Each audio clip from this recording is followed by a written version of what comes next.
Oh man, I'm gonna do it. I'm gonna do it. I'm straight up losing it, man. I'm going to get a sleep study. I can't keep getting sleep this bad, man. I don't know what to tell you. I feel like can a white boy, you sound stuffy. I swear to God. I swear to God. Can a white boy vent for a moment? I know there are people who are watching right now. You're like on you're trucking on the road right now. You're using Starlink to watch my stream while you brave the Canadian tundra. I know there are Iranians watching this right now. I know you have it worse than me, but can we talk for a moment about how I have it worse than you? I am losing my goddamn mind. Every fucking day I am stuffy and I get no sleep, and my computer tells me that my print cleanup notification, we noticed you have some unused printers. Would you like to remove them? What? I don't have any printers. No, what? Shut up. Thanks, Windows. Thanks, Windows.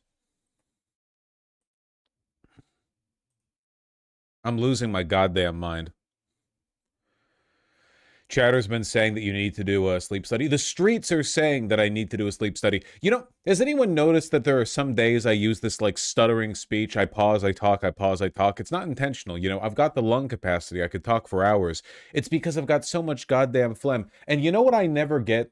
I never get a nice, satisfying nose blow. I haven't got one of those in fucking years, you know? Where you blow your nose and you and then you feel fine afterwards. Oh, wouldn't that be nice?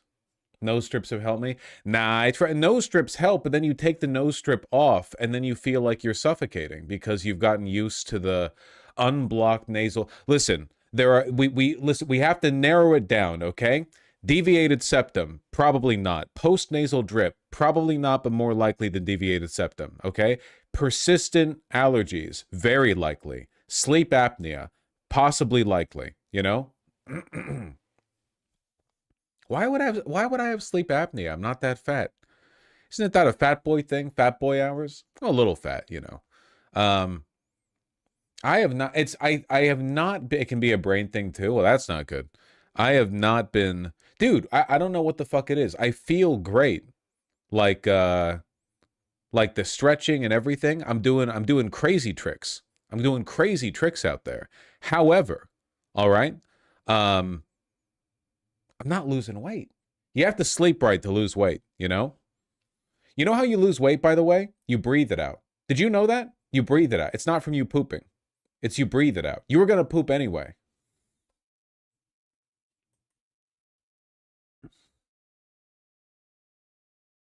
Wait, what? Yeah, when you lose weight, it's because your cells are burning that energy, and the byproduct of that energy burnt is carbon dioxide.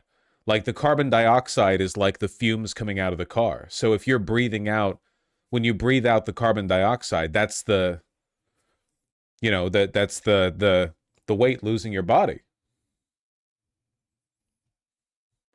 That sounds made up. It's literally true. Like your poop is just the physical matter that your body didn't need. It was going to get rid of it either way, you know? What you're looking for is the byproduct of the cellular metabolization, and that's CO2.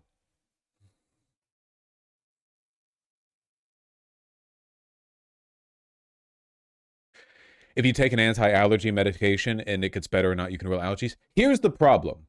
And I'm actually asking you guys about this, okay? I want to know, aren't anti-allergy medicines fake at the over-the-counter level? When you buy Allegra or whatever the fuck, isn't that shit all fake? I'm almost positive. Okay, so chat disagrees with me. Okay, my understanding is that over-the-counter anti-allergens are very ineffective.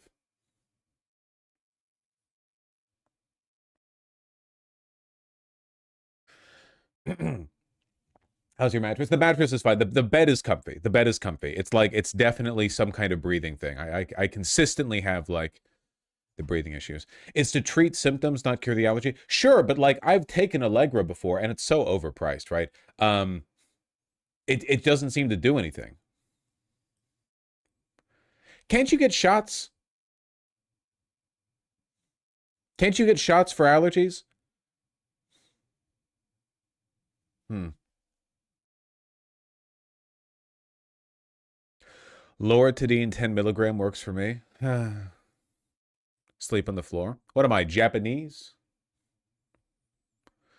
The only ones that are fake are Sudafed.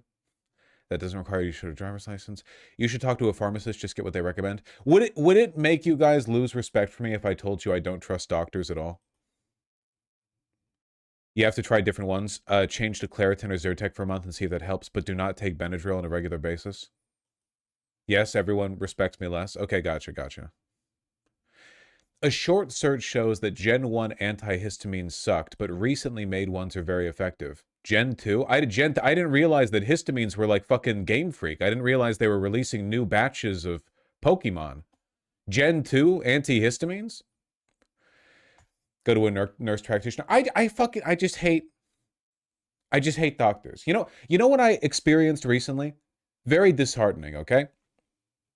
So I thought, I'm gonna go take a look at a dermatologist. Like, I've got pretty good skin, but why not, right?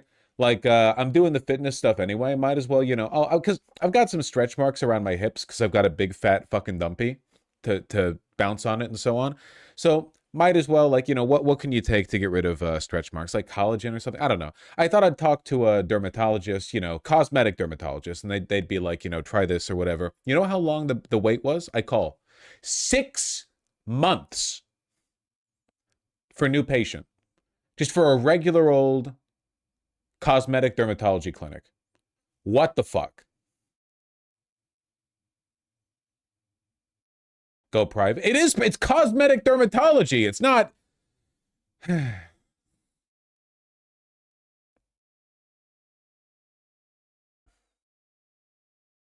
Yeah, that's normal. Well, I think it sucks. Likely because you don't have a referral. I don't have insurance. Insurance is gambling, which is against my religion.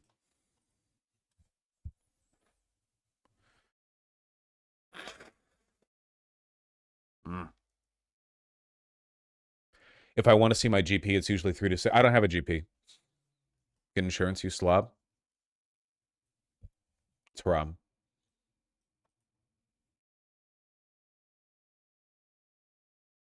What's your religion called? It's called socialism. It's called not being a fucking degenerate, okay?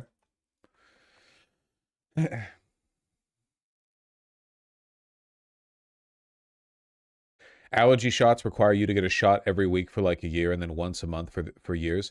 I think that would be worth it for cats because I am slightly allergic to cats, which is probably at least a contributing factor in this long-standing issue. And I live with them and I've lived with them for years, so I might as well do that, right?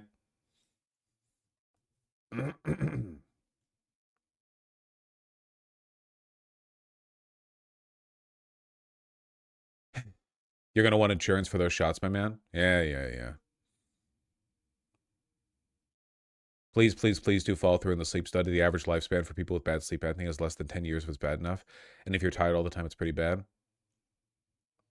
Yeah. Hates doctors. You'd have to go to the doctor constantly for the next 4 to 5 years worth. The reason that I don't like doctors is because I feel like they're entitled, arrogant shitheads. Not all of them, but like it feels like the American healthcare system has been broken by some kind of outreach training program from the deep state that has convinced every doctor that the only reason patients want to talk to them is to get opioids.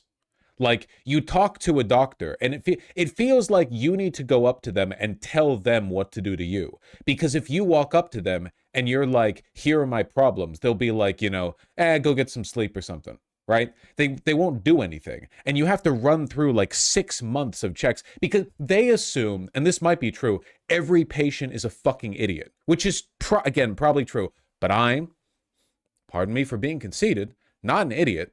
I actually keep pretty close track of my symptoms, and I'm not a hypochondriac. I basically never go see the doctor. I don't worry that much about them. The only reason I'm even talking about this is because it's been years and years and years where I've like very finely narrowed down what I think it might be. But if I went and talked to a doctor, I don't think they'd take me seriously. They would either treat me like there's nothing wrong or like I'm a hypochondriac who's running in there, like kicking up a storm because I want, Sudafed or whatever. And I it's just incredibly frustrating. It's very, very frustrating. I want to be able to go in there and say, this is what I am dealing with, straightforwardly. And they're like, it sounds based on the way you've cataloged this information that it's serious and persistent, so here's what I'm going to recommend. But they never, ever, ever do that, do they?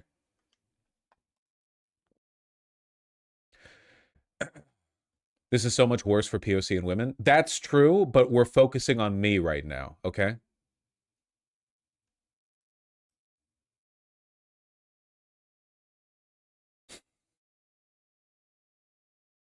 I don't know, my doctor's pretty good. Yeah.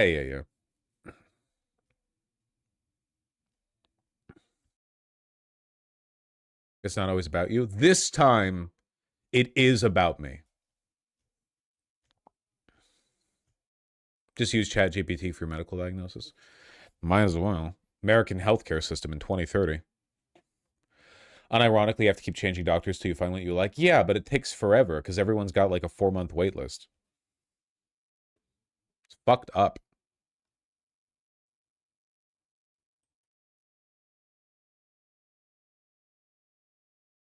Speaking of, man, I wish I could breathe through my nose. That'd be super convenient. Speaking of, cool medicine. Yeah. I saw this. Why is my camera not here? I fixed it. I saw this.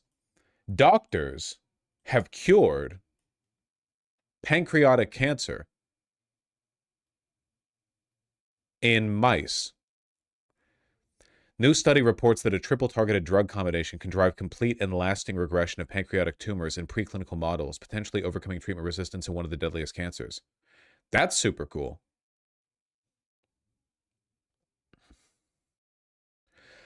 They wait for Doug Adams to die to publish this. Yeah. They were waiting on it. They were like, we're not letting that motherfucker get away with this.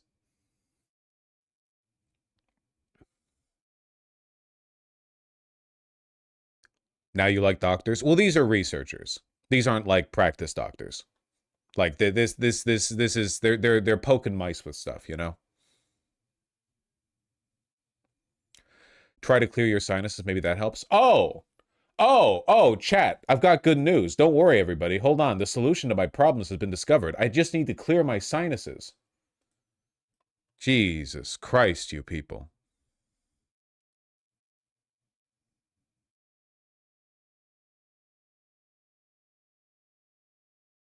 Neti pot love. I have a neti pot.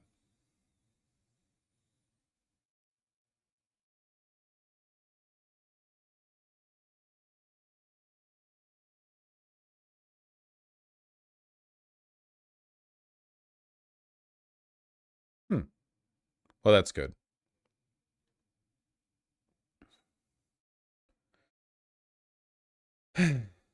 Avoid Mucinex, the only thing that helps the steam in neti pots, unfortunately, I'm a pharmacist. That can't be right. There have to be, like, pharmaceutical solutions. Why, if you're a pharmacist, how can you possibly believe that the only possible solutions to congestion are neti pots and steam? Neti pots can give you, like, amoebas? Oh, that just happened that one time. It's fine.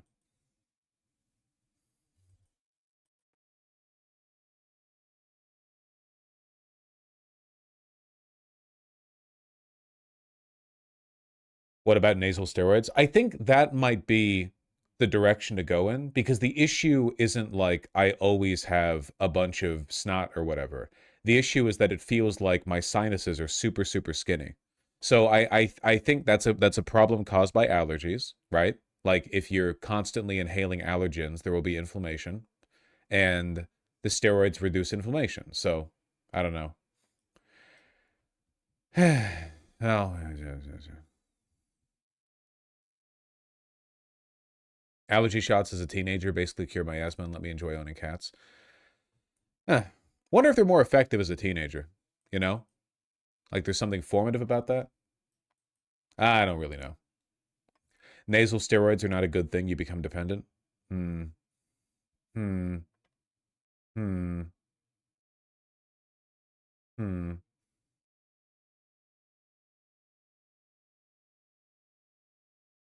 No. I don't know.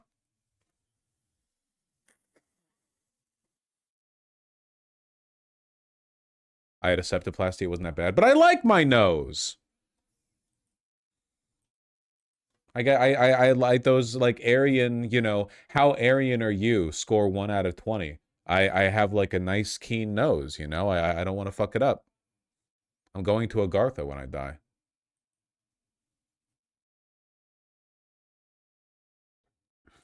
Yeah, don't fuck with the beak. My mom had a metal rod shoved up her sinuses. They made the sinus cavity bigger. Is that how they do it in Japan, Masaigu? Ah, we gotta move on. We gotta move on. What are we talking about today? I'm in a bad fucking mood. Jesus Christ. She did it in Canada. Is that how they do it in Canada, Masaigu? Scientists managed to give full body movement to paraplegic and tetraplegic people. Huh. Neat. When I was in boot camp, I got a penicillin. Fuck me in the butt. Shot in my ass. I didn't get sick for like 4 years. That'd be nice. All right.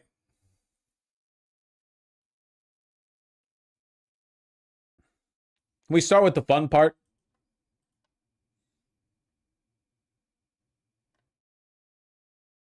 Hold on, I'm being made fun of.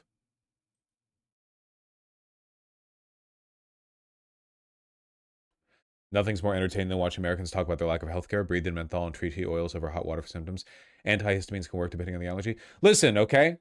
We are in a health insurance company occupied government, okay? They call HIC HICOG, all right? It's the HICOG, yeah.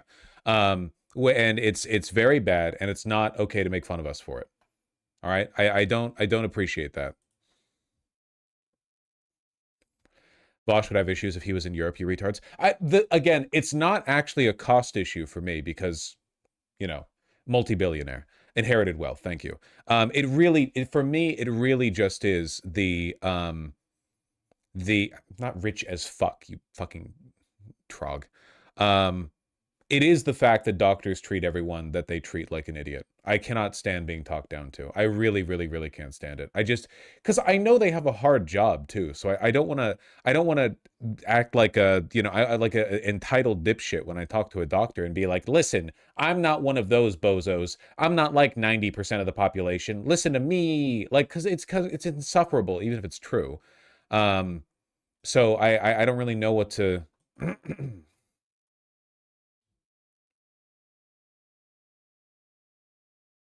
Thank you, Eat Pussy Crew. Sorry, I do feel for you. Get well soon. You've discovered the trick to clearing sinuses. All right. We're starting with the fun part, okay? We need to get a fucking move on.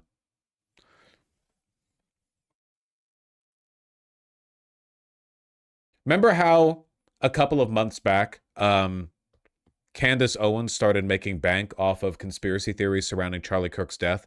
Then she met with ERIKA KIRK, and in her following episode, Charlie's dead. Candace Owens said, "Oh, that was all a joke. Haha, we're not going to bother them anymore, etc., etc. You know, no deep state conspiracy here, and so on." Whatever behind the scenes truce they had has apparently died because Candace Owens has leaked what was presumably shared with her by a TPUSA employee, a internal Zoom call within TPUSA from 9/16/25, thank you, text, of ERIKA KIRK just 11 days after his death. Really, really, really funny stuff here. I mean, like, truly astonishing. It's nice to know that all of the memes that people have put out making fun of her for not giving a fuck about Charlie Kirk's death are completely substantiated, you know? There you go. Oh, look at all the thumbs up. Look how cute that is. Sorry, this is a little bit more informal than probably Charlie would be reacting. How sweet. It's 5 days after? Is the 11 days after thing her referring to, like, the future memorial? I didn't know they could do that. I hate Zoom. I never liked Zoom. Sorry, you guys. I just wanted to say first and foremost, my heart obviously is broken for you guys as much as it is for our family. 11 days is the audio only one. Okay. So there are two. There's an audio only one where she's gleefully talking about the sales numbers from his memorial, and this one is merely 5 days after his assassination. Gotcha. You guys lost not only a boss, but someone that you looked up to, someone that you believed in his mission, that you also that you loved. You loved listening to his show. You loved hearing his wisdom on things. I'm sure some of you have also had very personal moments of where you sat down and had private conversations with him. I want you all to hold on to those. And I want you all to remember those so deeply. I want you to journal about them. I want you to be able to tell your kids about them. I want you to put those in your heart as why you're still here with the Turning Point USA family, because that's what we want. And like I said to our small group after whatever day that was that I did the thing on TV, how many days are still rounded Friday. I told the team, I said, Turning Point USA will continue like my husband always wanted. It's like she started bubbly and then she went, oh fuck, I need to actually sound sad. Yeah, but she sounds sad like it's like the team leader hosting a group call because somebody got sick and she's asking everyone to sign their get well card, you know? Like, Jesus fucking Christ. I get, like, in a way, this is not at all uncommon. It's very obvious that what ERIKA and Charlie Kirk had was akin to the political marriages of the old world aristocracy, which is like no love was involved, purely like mutual political benefit. Charlie needed like a trad wife, some blonde woman to have children with, and she's always been looking for a ladder up. Like there have been multiple attempts on her part to stardom. She was in TV shows and beauty pageants. So yeah, it was purely like a mutual. For all I know, Charlie was gay, right? Because they always are, right?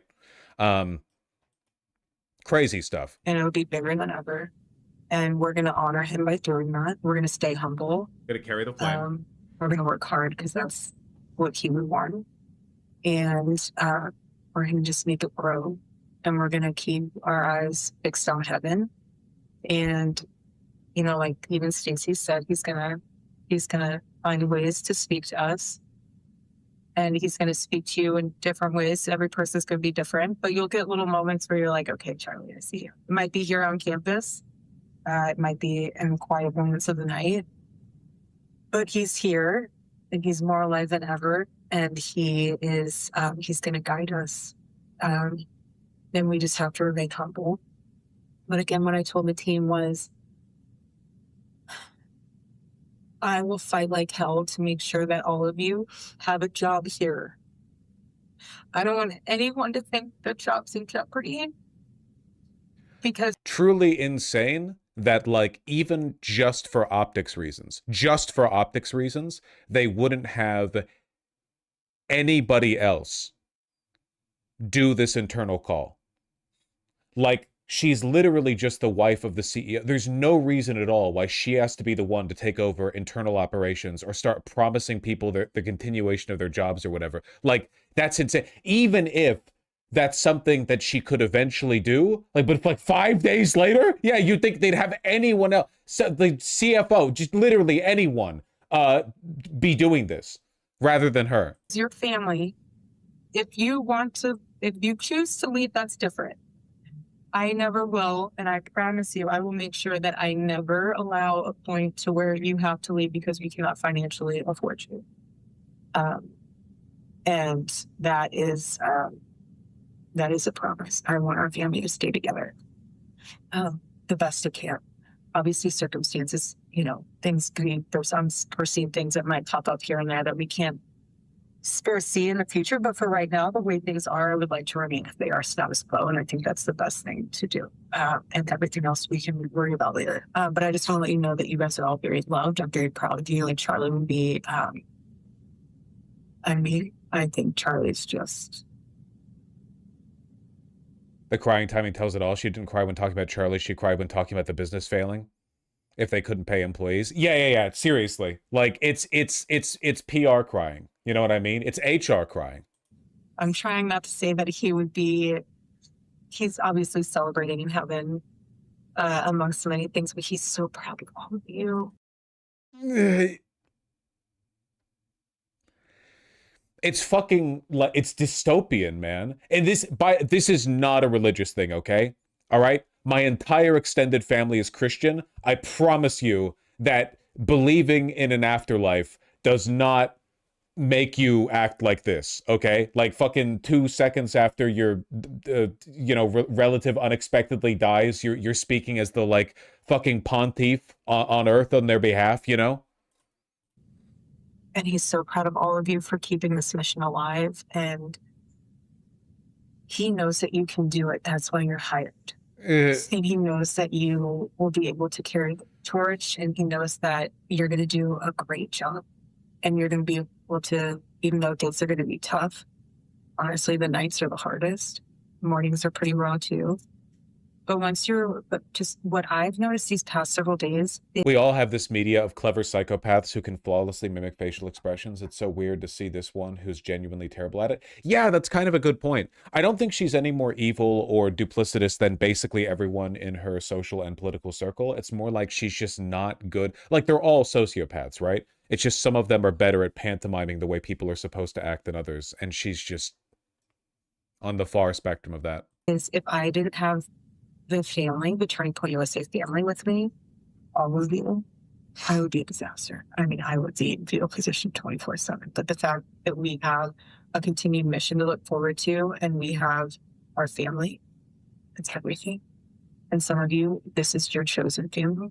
And just rely and lean on each other. That's huge. Leaning on each other is huge because all of you were together prior to this and we'll be together after this. And everything, and I told Justin, it's going to be something where everything before September 10th, any email you were working on, any project you were working on. I never really considered it before, but the right wing really can't have martyrs because they don't believe it. No, genuinely, yeah. Like, even if there was something for which you would expect, like, Charlie Kirk should have been their martyr. But Charlie Kirk has genuinely elicited less of an emotional reaction from their side, a political operative who was assassinated in front of everyone in broad daylight, than the murder of Renee Good or Alex Preddy.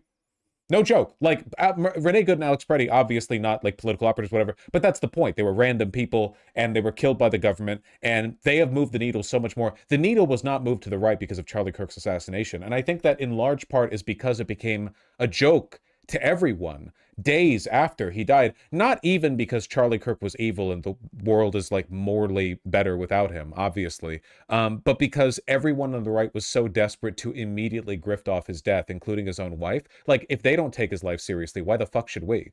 Like, how can you maintain a culture of silence and discipline and you know, like this like pageantry of grief around his death when on the right, all of them are acting like fucking clowns over it 24/7. Like, clearly no one gives a shit, especially his wife. So how can they hold on to that? Meanwhile, the opposite's the case with Renee Good and Alex Preddy. People actually do care that they died because they were just, you know, they were just normal people killed by the state for no reason. It's not that it's irrelevant now. It's just things have changed, obviously. And the mission has gotten deeper and the mission will grow deeper. But like, I want to know who was pulling the strings behind the scenes to get her to do this internal call, by the way. Like, you know that this was not received well because at least one TPUSA employee recorded it and then sent it over to Candace Owens. So, you know, there's that.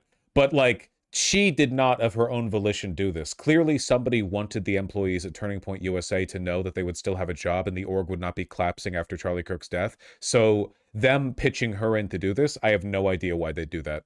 I just want all of you to know, we will be wise stewards. We will be vigilant. We will be humble.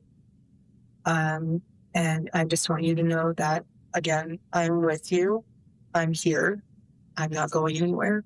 And we're going to make sure that we honor my husband so well that this whole world knows what his vision was and will be. And I honestly can't see any string pulling here. Why wouldn't we believe her ego is large enough to do it? Because she thought it was a good idea. Because she is powerless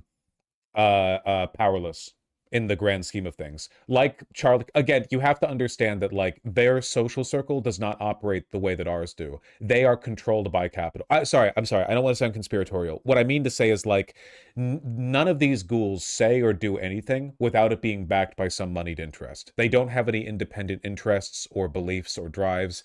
Everything is just a byproduct of a coordinated propaganda campaign. And she doesn't really have the like autonomous power. My belief is that she was almost immediately, if not before Charlie's death, seized by an intelligence apparatus and used as a mouthpiece. The fact that one of the first things she did after Charlie died was go and talk to Barry Weiss on CBS and talk about how like every American should die for Israel.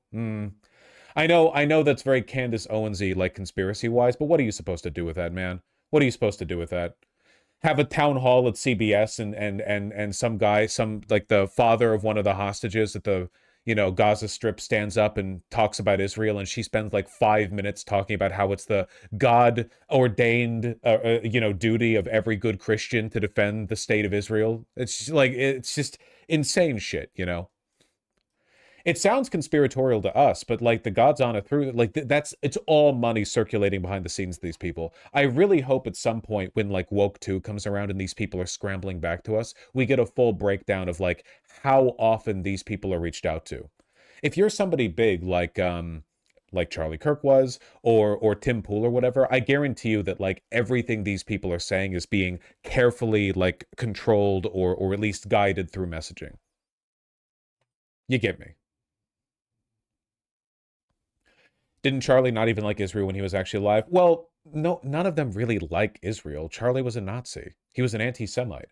But he was willing to defend Israel because it towed the party line. Whether or not he ever would have shifted over on that, I mean, I don't really know. I guess it depends on how much money people offered him. It's just, I feel so blessed and honored. Oh, and we hello, Candace. Do our best to continue to make Turning Point USA the behemoth that he wanted it to be, this massive thing. And it is, and that's why we have to stay humble. But I just want you guys to stay in prayer. And if you guys do need anything, please reach out to whoever you know to reach out to. So you think his separation of himself and Groyper types was for what? Just to be pro-Israel? To an extent, yeah. I think there was never much of an ideological divide between Nick Fuentes and Charlie Kirk. Nick Fuentes wanted to be like a maverick who played into spectacle and outrage to like get the dissident right on his side, and Charlie Kirk wanted to stay in with like the official party line. But fundamentally, I think their positions were almost identical, basically the same ideology. It's possible that given enough time, Charlie Kirk would have shifted. Right now, I think Nick Fuentes is shifting, by the way. Nick Fuentes has been making a bizarre variety of statements, like defending Epstein or saying that Israel has nothing to do with ICE, even though we know there are financial ties overlapping between American security and surveillance and Israel. And stuff like that makes me think that he's trying to like carve up a little bit of space here. Like, basically you can be an anti-Semite without going on about Israel all the time, or Epstein or whatever, which is a crazy line to draw, but I don't know. There's a lot of money up for grabs on that side, dude. A lot of money. So much fucking money. And pray with one another, be there with one another, be soft with them and one another. Everyone grieves differently, so if someone's acting weird, don't read into that. Weddings and funerals bring out the weirdest side in people. Just anyone who's been married knows that. So don't read into that. Just love on each other. And if there's anything or anyone who tries to divide your team or you, or that's just the enemy, and just rebuke it. And know that there's a bigger mission at hand. And again, you guys are all very loved, and I feel very honored, and I'm grateful for all of you. Did Nick really defend Epstein? I saw a clip of him calling it a chat, but it was a joke. Normalizing pedophilia is a big part of the right-wing project. It's always been like a core component of the broader neo-Nazi propaganda platform. So inevitably, like, yeah, it would trend in that direction. It's not the first time Nick's made statements in that direction. It's super performative because, as we all know, Nick isn't into women of any age. But his audience is made up of like really, really angsty 14-year-olds. So he has to like lead into that for, I guess, what's the reverse of optics? for the optics, but for bad people? I don't know. So I just wanted to take some time to hop on and share with you my condolences. I wish I could help all of you. But again, the fact that there's a lot of them in the office on today. The fact that a lot of you guys are here in office, that's what he would. Like the mission, he Jesus Christ. doesn't want you to just be sitting on the couch alone in your room. He wants you to, obviously, I mean, we will all. I'm in touch with my deceased husband's spirit, and I can tell you with confidence that the number one thing that he would have wanted would have been high attendance for this all hands HR meeting. He's smiling up there in heaven, you know? He's high-fiving Jesus Christ, looking down at the high attendance numbers on the Zoom call. But he would want you to build. And so that's what we'll do. We'll have a sword in one hand, and we'll have a hammer in the other. We're just going to build. Okay? I love you all. Deep breaths. Usha, I just wanted to share this with you all. I asked her when we were on the tarmac. I said, I don't know how to get through this. And she said, you know, when you're on an airplane, and some of you have kids will really relate to this. Others that don't, you've been on a plane with kids, so you can also relate to this. But she said, when you're on an airplane and you're 15 minutes before landing and the kids are going crazy and you have 15 minutes left on the plane and they're throwing their toys and they're screaming and you're thinking to yourself, am I going to make it through these next 15 minutes? And then the plane lands. And Usha said, you're going to make it through those next 15 minutes. And the next 15 minutes after. What? And so I just want to share that with you because it was a very private moment. What? But it gave me some peace to know that we can just do this 15 minutes at a time. So if that means at work when you're feeling a little bit stop, take those 15 minutes and you'll be okay. We're all going to be okay. I love you guys. Have a great meeting. Is there anything else to do? You guys are loved. Love this little film with all the birds. It's so cute. So sweet. God bless you all. She's not crying even a little bit here, man. Jesus fucking Christ. Soulless. Yeah, there's one other clip. The one from the 11 days after her death. Hello, Candace. I'm so glad this truce fell apart. Just audio only. Hi, everybody. I still love all these emoji Zoom things. Wow. I don't even know where to begin. The fact that we were able to pull off an event of a century, like it's just insane. We had over 275,000 people that attended, and stadium, overflow, Westgate, insane, you guys. And then you have, was it 100 million? Over. You guys that heard the gospel and all about Charlie and all about everything that you guys do and the hard work of Turning Point USA is insane. We had thousands that were registered to vote. I think Jesus we're at Christ. like over 200,000 for merch sales. Don't quote me on that because I think it just keeps like bumping up like crazy. But I just wanted to say a huge thank you to the events team. Yeah, to be clear, the event that she's referring to here is his memorial. It was the event that was supposed to be his memorial, but then they had like the fireworks and the whole thing turned into a political rally, like immediately. That's the event they're referring to here.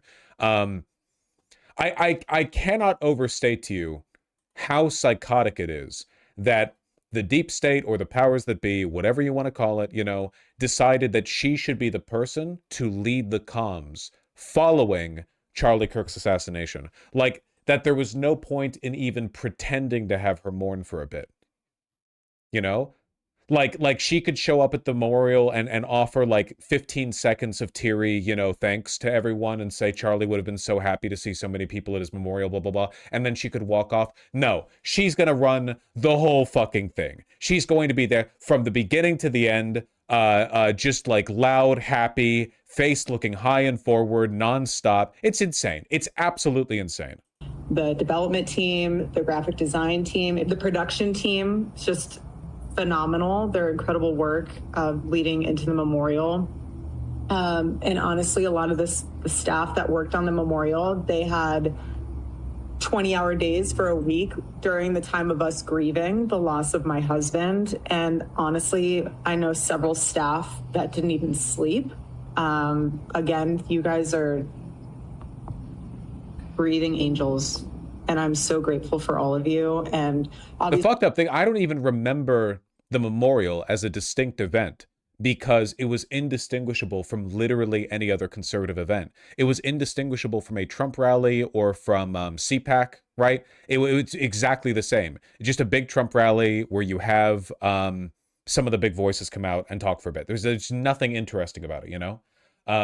Yeah, just a TPUSA rally. There was nothing memorial about it. It didn't feel any more memorial than anything else. A huge thank you to the Mosaic team. VI, you guys are 10 out of 10. Like we have the most incredible team. We just do. And you guys know that, and you guys are all a part of that. And I am so, so thankful.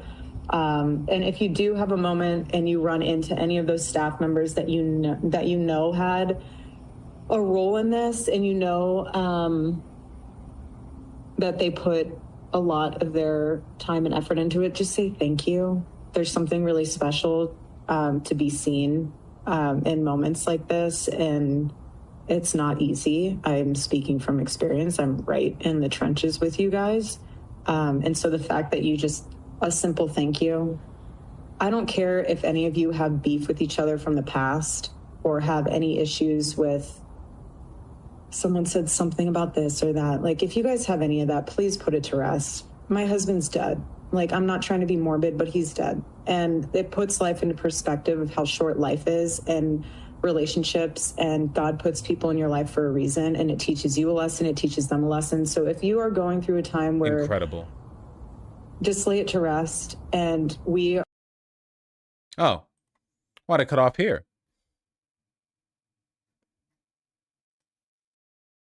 Is there fuller audio?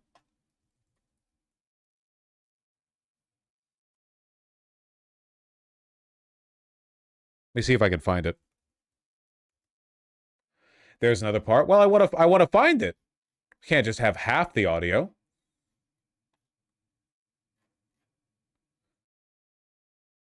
What's faux moi? French. I can't find the other half the audio. Somebody pull that for me? God, that shit is crazy.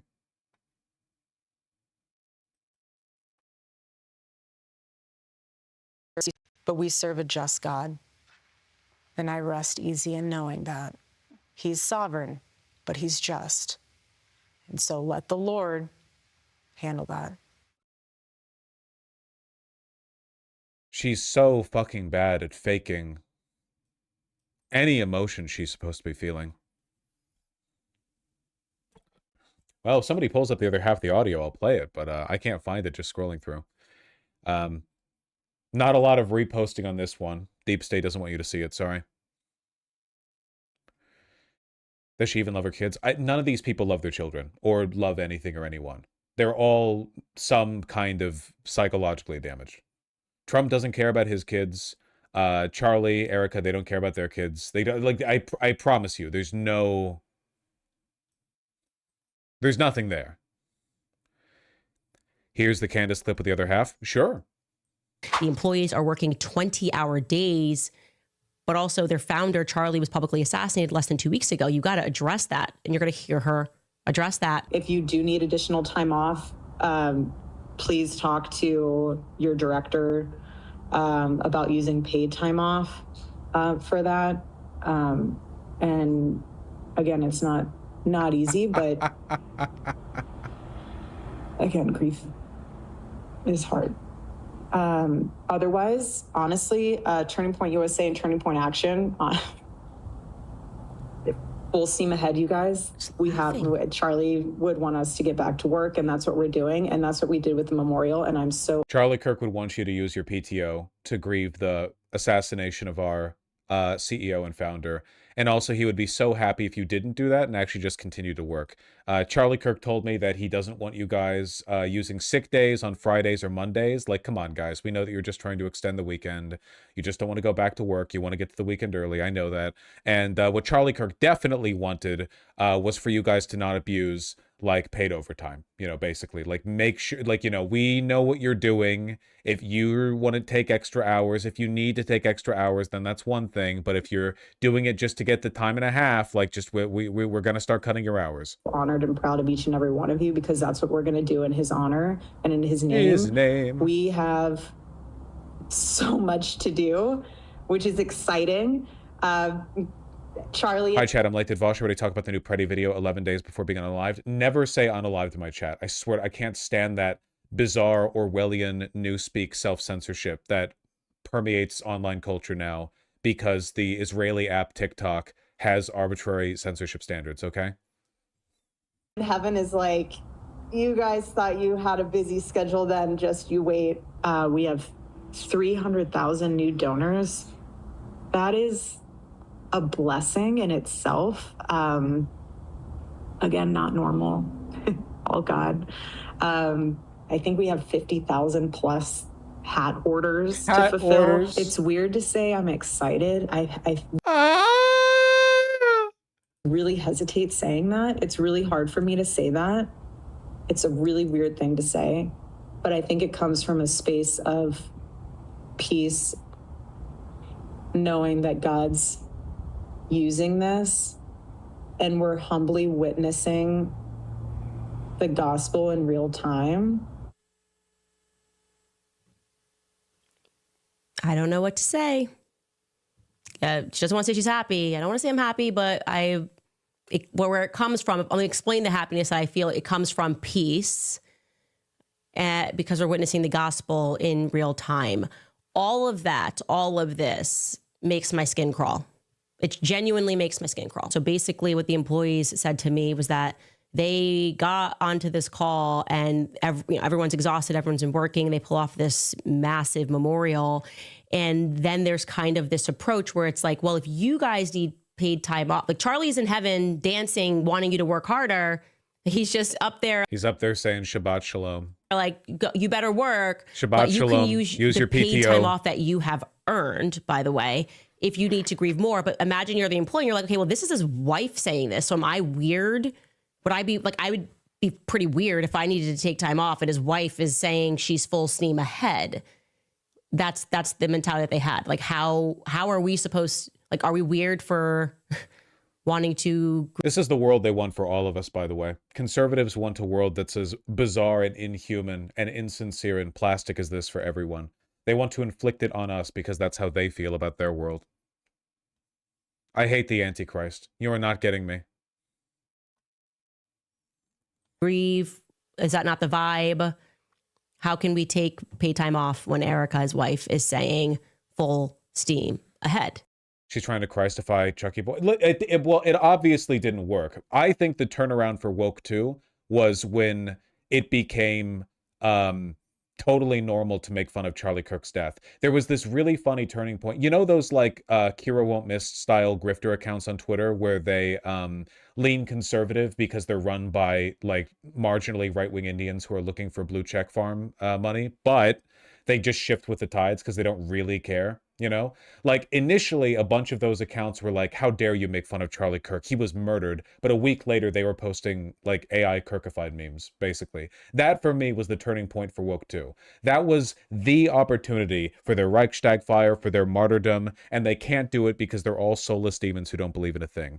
They can never win because they're not capable of replicating the emotions they're trying to play off of.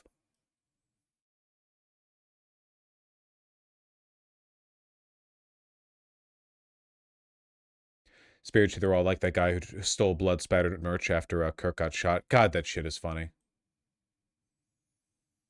This genuinely like one of the like generational 2025 top videos.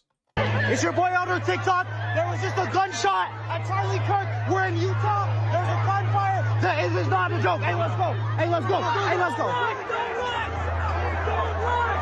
It's your boy out on TikTok. Just the like taking a pause to do the like fuckboy tooth lick. Like check in the self cam, you know. God, he's so fucking funny, dude. Oh my, this performance, it really is. It's so good. It's actually so good. It's your boy Elder TikTok. There was just a gunfire in Utah. This is not a drill. There is a gunfire in Utah. Shots fired here in Utah. This is not a joke. Charlie Kirk, Elder TikTok, Mormon Central, Utah. There was a gun that just fired off here at Charlie Kirk. I am not playing with y'all. Hey, make sure you go to church on Sunday. Read the Book of Mormon. This is not a drill. I'm not playing with y'all. Hey, Jesus is Lord. Jesus will protect you. Jesus is your savior, bro. I'm not even lying. Make sure you subscribe to Elder TikTok on Instagram.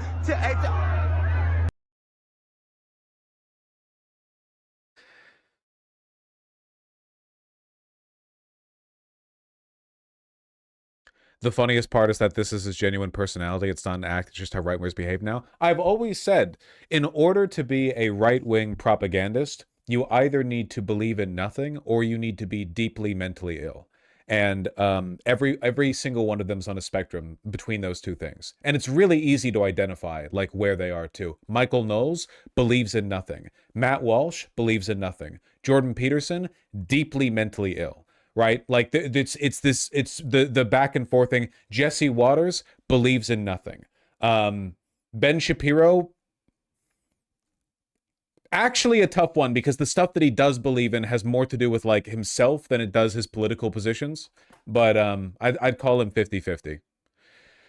Can you elaborate on how somebody arrives at a place where they genuinely believe nothing? Well, for people like ERIKA KIRK, they have actual psychiatric issues.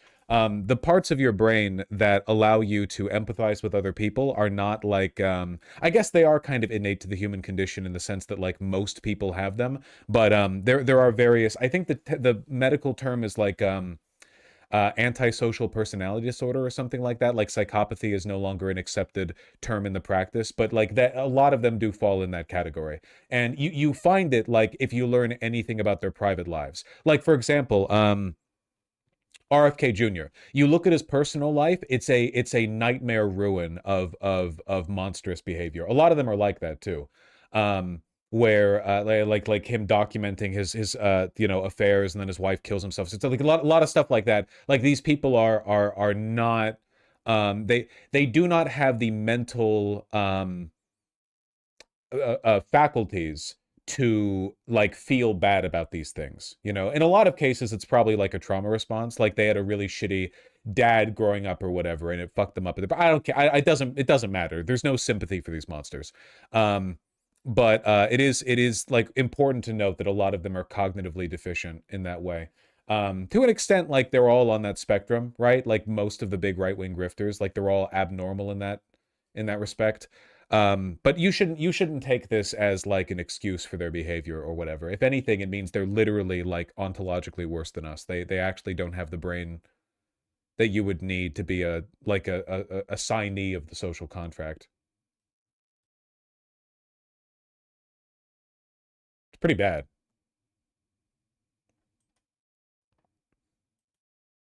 They got soup brain. Conservatism is a mental illness. This is something that you say, like, ironically to be edgy when you're 12, and then at a certain point in your education, you're like, that's not true, material conditions, but eventually you come back around to it. It is true. It's informed simplicity. The mental faculties or the conditions or the, I guess, like the presumptions that you have to arrive at in order to buy into this movement align heavily with a wide variety of psychiatric problems, whether that be like some kind of antisocial personality disorder or genuine schizophrenia, right?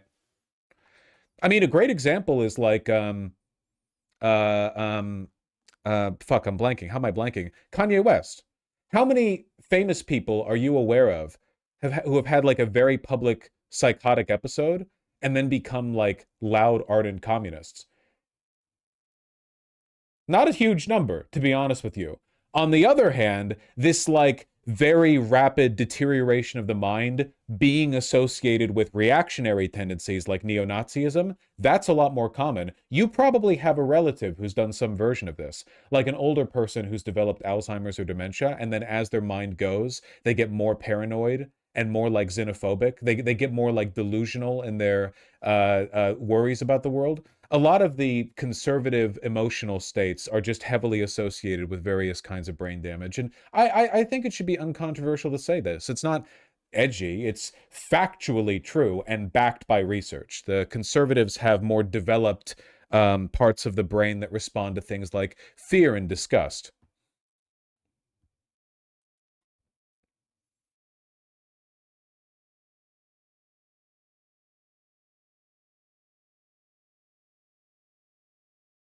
Anyway, yeah, not great. Amygdala? Well, I'm not a brain scientist.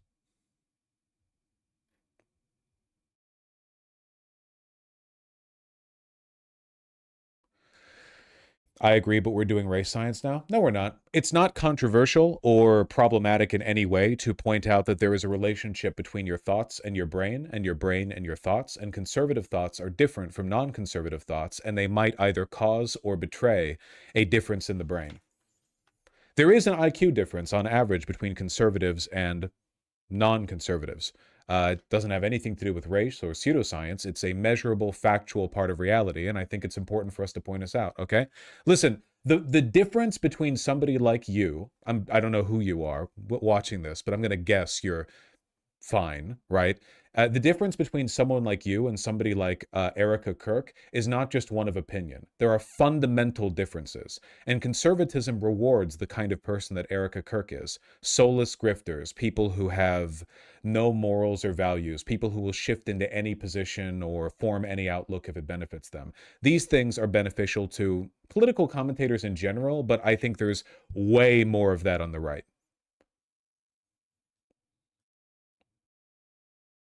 So now IQ matters? Why are you acting as though I don't call people low IQ like 40 times a stream? What do you mean? Of course it does. IQ measures IQ.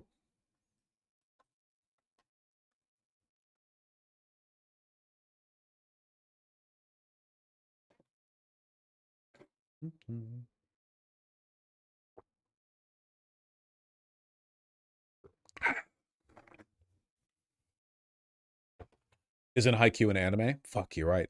I got those mixed up.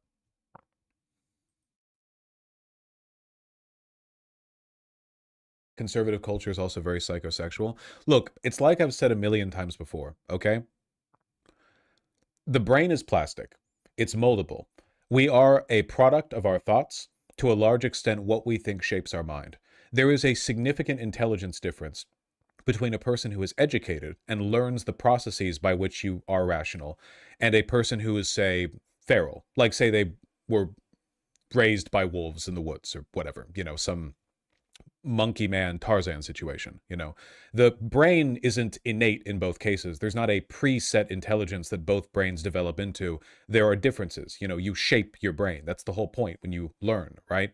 In the same way that a dictionary that is filled out is more comprehensive and provides more information. A brain that is filled out has more information to pull from, to synthesize information from. Conservatism is just intellectually and emotionally vacuous. And as a consequence, people who believe in it they're not doing okay. I don't know what to tell you. It's both playing into and rewarding really, really, really bad emotional and intellectual impulses that if you follow a pattern, like if you continue with this, it either reveals stuff about your brain, not good stuff, or it shapes your brain. None of this is even remotely controversial, but I find it important to come back to it because what I find over and over and over again, right? People ask themselves, or they ask me, how can anybody be like this? What possible state of mind could lead a person to be like this? And it's important that you understand that intelligence and rationality and empathy and emotional honesty and everything else that makes a person good or thoughtful, all of these are processes. They are muscles that you have to work. It takes day in, day out effort. And a lot of the times, you're not even consciously aware of it. It's just something that you engage in. It's one of the reasons why people who live in multicultural cities are on average much less racist than people who live in the sticks. It's not necessarily that they've been educated to be less racist. It's that their day-to-day experiences have caused them to, on some level, right, internalize the fact that we're all humans and we can work together. You know, they're exercising that muscle. Every time if you live in Manhattan, you go outside and you engage with this broad multicultural spectrum of life that exists in New York City, you are exercising muscles. Every time your ideology challenges you to try to find an answer to a question, you are working muscles. How often do you think conservatives really work over their worldview? How often do you think the average Republican sits down and thinks, what is the answer to this? Why are people acting this way? They never do. Their ideology rewards instant, simple, intrinsic answers. So they don't work those muscles. And as a consequence, their brains rot and they become objectively, measurably, like with a brain scan, worse than us. On average, obviously. This is all like a very, averages, you take thousands of people and so on. But yeah, it's true. So, it's important to keep that in mind. Keep in mind that not being a conservative doesn't mean that you're immune to these things, right? It's possible to be really reflexive in that way while being on the left. I just think it's harder. I think that we tend to challenge people more, At Vosh, those idiot psychopaths can breathe through their nose. Who's the real loser? Ah, you're right. Ah! Let's end this segment.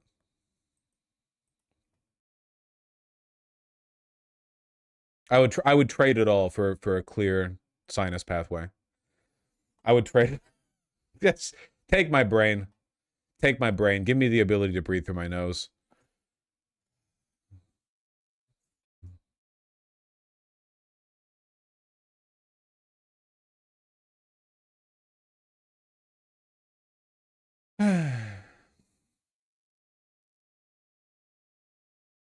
How does this apply to non-humans, though? Oh, easily. I guarantee you that you could get measurable differences in intelligence between cats and dogs who had been raised in different environments. Like cats and dogs that have been raised in environments that encourage lots of critical thinking or like social engagement would probably be a lot more capable of, whatever like the cat or dog version of an IQ test would be. They would do better, That's the whole point of the brain, man. We develop new cognitive pathways. It's a miracle of life. It's genuinely a miracle of life. It's very, very cool.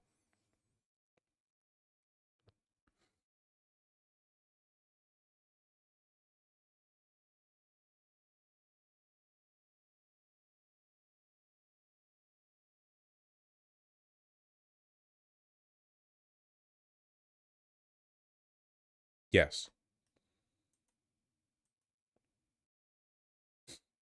I don't hate you, Shanty Clips.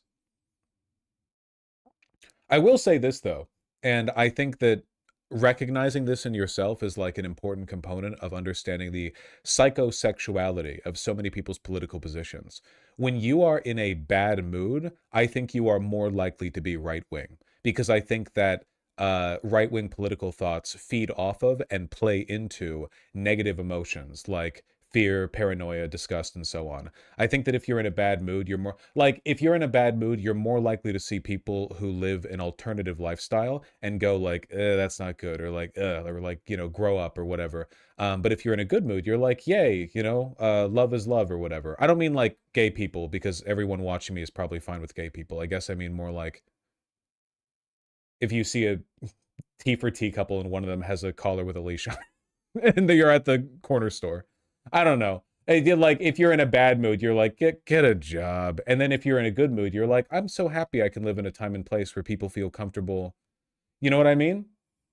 I'm being real. Like I'm being real. It's the negativity is oddly specific. I live in Seattle. Do you feel sympathy for right-wingers who are deeply mentally ill? I mean, I guess, but I feel more sympathy for the people who are hurt by their illness.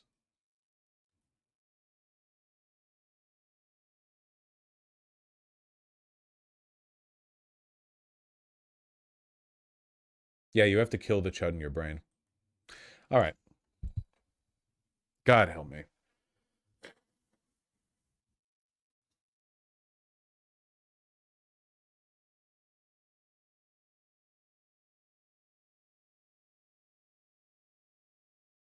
Oh yeah, I don't know if I've worn this on stream, but isn't this a super cute chore coat? It's made of a really loose denim. It's got a little pocket watch chain hole that I'll never use because I don't have a pocket watch and never will. And it's got a little pen pocket right here. And it's super cozy. What I really want to do is like do some painting while wearing it because I would love to get a bunch of white paint all over that. Wouldn't this look amazing with a bunch of white paint all over it? You know, like wipe your hand on it, that kind of thing. I think it'd look really good.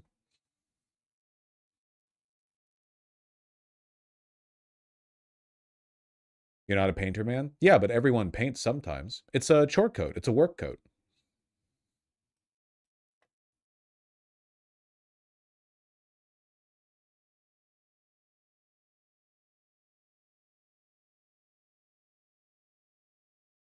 Wythe belt be upon you. I know about the Wythe belt. I'm aware. What was I saying? Can you recommend any books or anything about the psychosexuality of right-wingers? Yeah, Disco Elysium. No, for real, I don't know. I know people have written on it.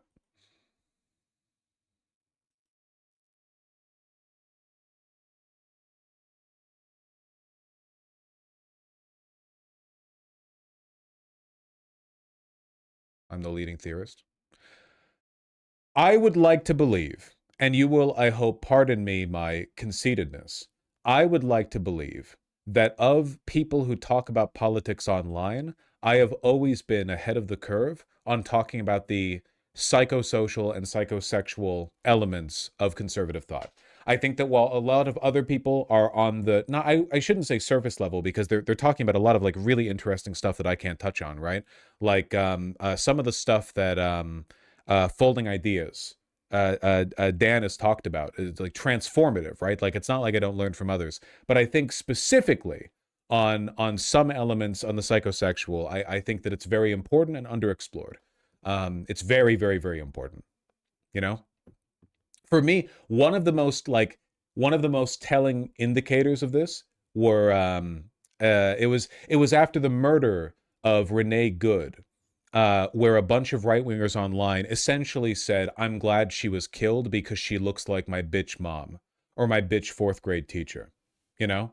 Like, it's a bunch of them essentially just said that. And they all agreed with it. They were all fine. Like, to them, that was like a good argument. They were like, you're right. She does look like my fucking mom or my elementary school teacher, you know? Somebody linked this, and I'll just show it because they linked it, and also because it's very beautiful. Unfortunately, it's a little bit, I don't know if it's a price that I can justify, but yes, the tooled Ranger belt is preposterously handsome.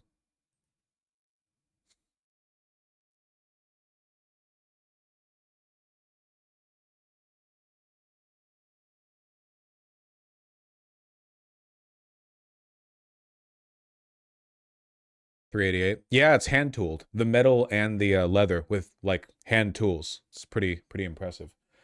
Anyway.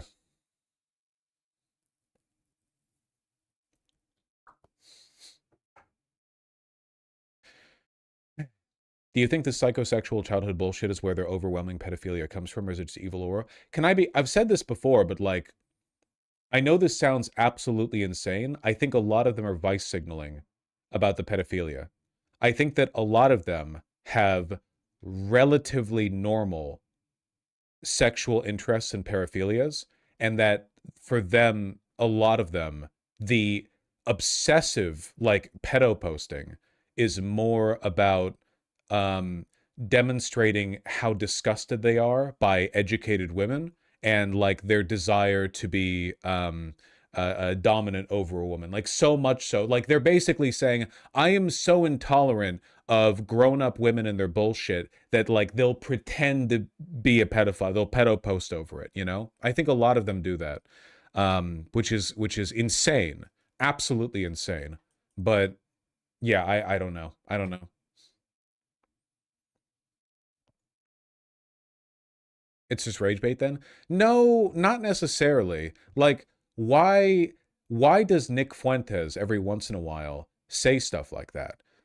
You know, I do not think pardon me if it seems like I'm giving the man too much credit. I just don't think Nick Fuentes wants to have a female partner who he abuses.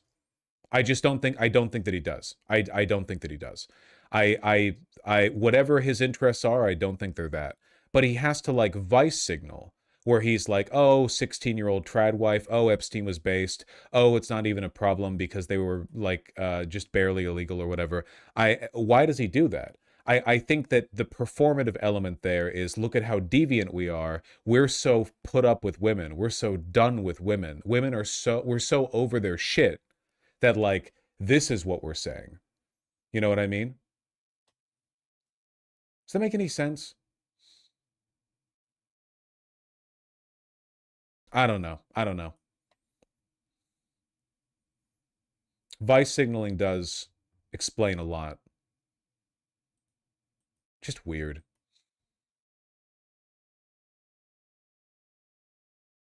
No, anyway. Not really relevant to what we're talking about right now. Close this, close that, close this, close that, close that, close this, close that.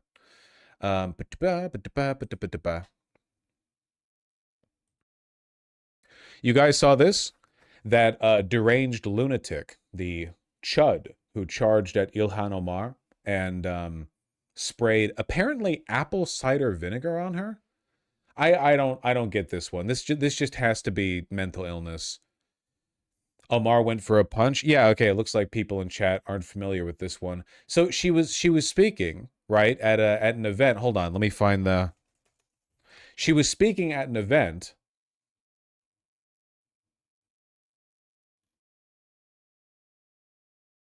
And then this guy just runs at her and sprays her with a syringe. Of Alex Preddy. Let's take a listen.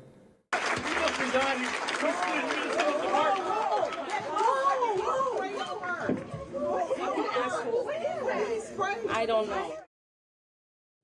And for more now, we're joined by Jay. I do love the fact that her response to being sprayed with a mystery liquid was to get ready to run up and punch him. She runs at him, which is genuinely very, very impressive, you know? She's like this little lady, you know? So just that was her immediate response is very funny and very based. But no, it was just apple cider vinegar. I don't know why. Just a mental illness thing. I don't know. Of course, the right wing is saying that it's all a psyop, and apparently the guy who did it's got like very visibly queer kids. So I'm just gonna chalk this one up to like mental illness, you know? Yeah, she kept speaking afterwards. I don't know. And for more now, we're joined by Jay O'Brien. Hard to see exactly from that vantage point exactly what happened. What can you tell us, Jay? Yeah, Lindsay, so the Capitol Hill team and I have been monitoring this town hall of Ilhan Omar's because it's being held in Minneapolis, and Omar had been in the president's crosshairs for really months here. He's ramped up. Why apple cider vinegar? Like, why not be Islamophobic and like pig fat? I don't know. Why not I mean, I'm saying I wanted it to be, but like, why wouldn't you just bring up like a weapon? Vinegar is acid? Yeah, but it's not real acid. I just don't understand. Like, what's the point? Criticism of her for a long time now, and of course, as these events have reached a boiling point in Minneapolis, acid attacks are very prevalent in Islamic domestic violence attacks. Yeah, but then why not real acid? Like apple cider vinegar can't hurt you. I mean, you don't want to get it in your eyes, but we were waiting to see exactly what would transpire in this town hall. And what exactly precipitated this video that you're seeing now on your screen was Omar was calling for, as she has in the past, ICE to be abolished. She also said that Homeland Security Secretary Kristi Noem should be removed from her job. And as she was saying that, That man you saw in the beginning of the clip seemed to charge. You're looking at the moment there, the podium. Those in the crowd, according to the audio that we heard of this interaction, say that he sprayed her with something. We don't know what that is, and those in the crowd seem to have not known what that was. The man was immediately detained by what looks like private security. You can see there on the side. And what you don't see in this video is Congresswoman Omar saying that she wants to continue the town hall, and those around her say that they want her to end the town hall. Look at this guy. He's a rich tapestry of phonology. Yeah, well, I think, I mean, he and I might be like a distant relative. His name is Anthony Kazmierzik, you know? What's his? I tell you, you know, his great-grandparents live somewhere near mine.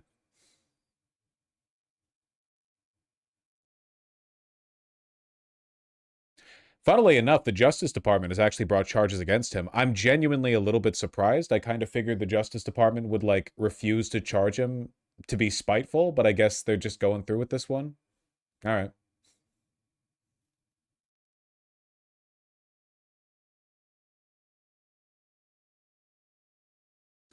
Federal charges, though? You think Trump will pardon him? That'd be funny.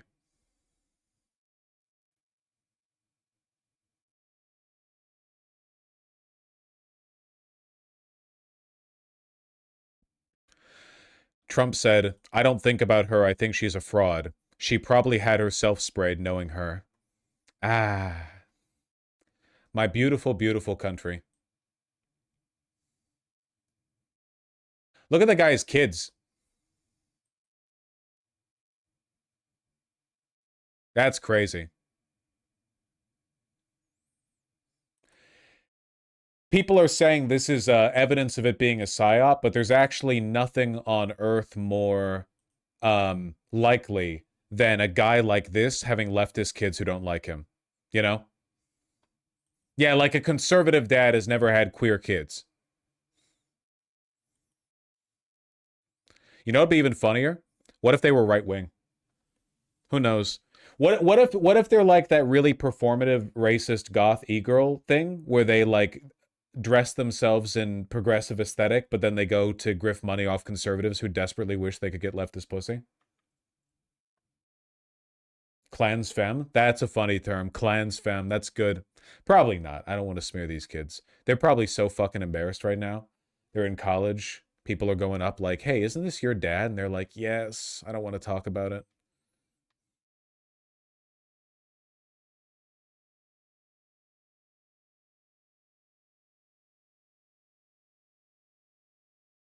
Got to be mortifying, actually. Yeah. Rick, even.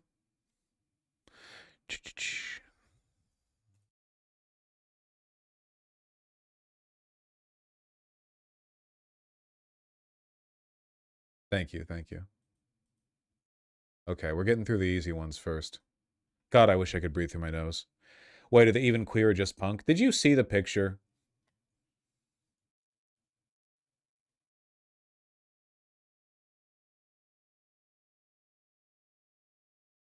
Context clues.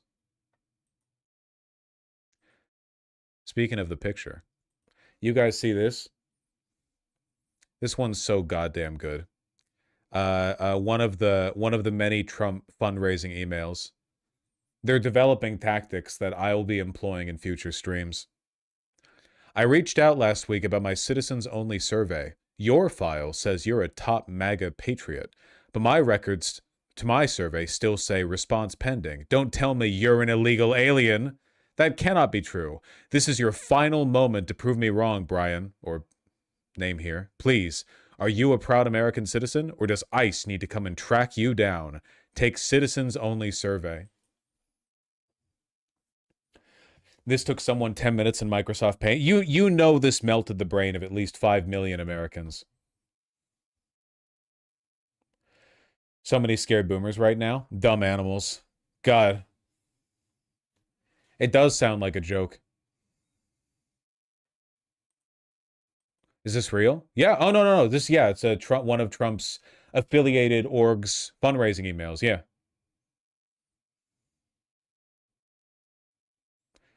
They've always been pretty bad. I don't think they've ever quite reached the level of, like, take this or we will send the federal police to your house to fucking arrest you. Who the fuck is Brian? Presumably the person who took the screenshot.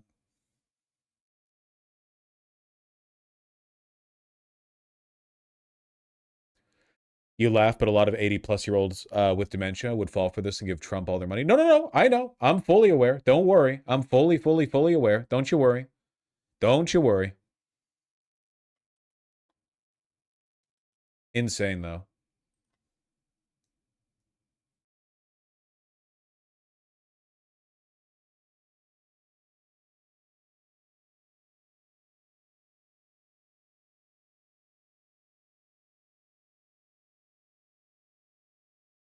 Ah, yeah, the custom Carhartt. No problem too big, no task too small. So goddamn good.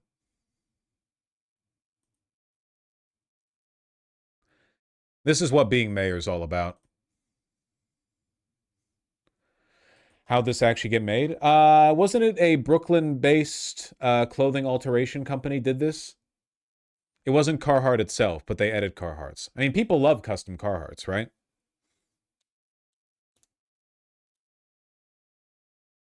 When's the Mamdani X work in progress dropping? They'll get there. They'll get there.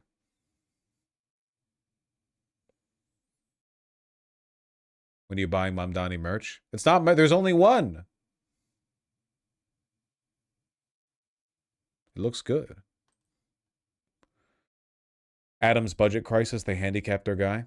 Yeah, he had a press conference on that, didn't he? I really appreciated the fact that he called it the Adams budget crisis. I'm so tired of Democrats pretending that the problems that they face aren't created by their enemies.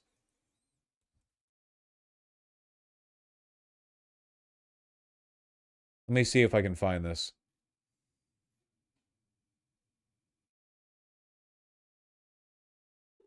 He had it on his YouTube channel, but we pulled up Forbes first. We love giving views to bad people. Good morning. I want to speak directly to New Yorkers who have for too long been misled and misinformed about the true state of our city's finances. I will be blunt. New York City is facing a serious fiscal crisis. There is a massive fiscal deficit in our city's budget to the tune of at least $12 billion. We did not arrive at this place by accident. This crisis has a name and a chief architect. In the words of the Jackson 5, it's as easy as ABC. This is the Adams budget crisis. In 2025, under the banner of what he called the best budget ever, former Mayor Eric Adams handed the next administration a poisoned chalice. He systematically under-budgeted services that New Yorkers rely on every single day: rental assistance, shelter, and special education, while quietly leaving behind enormous gaps for the future. And knowing his time in office was likely coming to an end, Mayor Adams chose political self-preservation over fiscal responsibility. This is not just bad governance, it is negligence. And now the responsibility falls upon us. It's not just negligence, it's malice. He did it on purpose to give Mamdani a budget hole to start with. To protect working New Yorkers from paying the price. This should be illegal, by the way. The idea that, like, out of malice, you can tank a city of, 10 million or whatever for nothing. Just fucking, like, oh, yeah, we're just going to, like, on the way, burn everything on the way out of spite. This should be absolutely something that you can hold a person criminally liable for. For months that when we entered City Hall, we would likely inherit a grim fiscal situation. Many of the journalists here reported about an imbalance during the Adams years. Yet once we looked under the hood, the full picture was staggering. However, Eric Adams is not the only reason we are here. For over a decade, as he governed from Albany, former Governor Andrew Cuomo extracted our city's resources, using our revenue to address state-level holes while withholding from the city what it was owed. The result is a stunning fiscal imbalance. New Yorkers contribute 54.5% of state revenue and receive only 40.5% back. No part of this state gives more and gets less in return than New York City. While we did not create this crisis, we will solve it, and we will do so without balancing the budget on the backs of working people. Now, I want to walk New Yorkers through the nuances of this crisis that we must contend with. Here, you can see former Mayor Adams' projected budget gaps, as well as the projections prepared by City Controllers Lander and Levine, as well as State Controller DiNapoli. These projections were formed independently, but they tell the same story. We are still reviewing the city's fiscal health ourselves, but our early analysis is in line with their findings. And the story that those findings tell is clear. The Adams administration dramatically and intentionally understated the problem. The budget gaps are twice as high year after year. Notably, Mayor Adams underestimated known budget expenses so he could show fiscal year 2026 was balanced. These are not differences in opinion between accountants. They are measured to the tune of more than $7 billion beyond what he published. It's so fucking bad, dude. I guess, like, what I'm looking for here on a broader level is I just wish that people could be held criminally liable for doing a really bad job governing. Because it feels like we keep coming back to this over and over and over again, which is like people can be found criminally liable, or at least civilly liable, for doing their jobs poorly in a whole bunch of contexts. But for some reason, when you're in public office, even if it's very, very provable that you're doing it out of spite or because you're being paid to be corrupt or whatever, it's not the case. Like, you can just do as bad of a job as you want, even though you have by far the most responsibility. It's insane. You know, I don't understand how we've normalized a culture where if you enlist with the Marines or whatever, you know, you sign away a bunch of your rights. You're essentially saying, I know that I'm giving up my right to a civil court. Like if I'm tried, that'll be in a military court, right? There's certain responsibilities that I'm taking on, rights that I'm ceding. But for public office, they're just like held to total immunity for what they do. Like for some reason, even though that's a much, much, much greater commitment of responsibility. We are dealing with vast figures and statistics that can often feel intangible. I want to place them into a historical context so that the scale of the crisis is clear to New Yorkers. For reference, the budget gaps we are facing today are higher than they were at the height of the Great Recession. And when compared to the pre-pandemic 10-year average, some of these projected deficits are over 300% higher. This is not business as usual. This is a historic challenge, and it demands an honest response. Time and again, Adams kicked the can of responsibility down the road. Last year, when he laid out his January and May financial plans, he not only failed to budget sufficiently, he ignored projections that indicated major expenses would rise in years to come. These expenses not only totaled nearly $8 billion, they're on an upward trajectory. And still, former Mayor Adams refused to incorporate them, leaving a massive $3 billion hole in fiscal year 2026. The budgetary choices he made in the past have consequences that we reckon with today, with ripple effects extending into the years to come. Former Mayor Adams made the repeated, deliberate choice to under-budget. It was a pattern. He budgeted $860 million for cash assistance this fiscal year, but current estimates are $1.625 billion. I don't know how you get out of this hole without actually cutting NYPD funding. Like, unless you're raising taxes on a municipal level, I have no idea how you get out of this without like a serious cuts to city spending. Nearly double what he had accounted for. He budgeted $1.47 billion for shelter costs this fiscal year, but current estimates reflect an additional unaccounted for $500 million.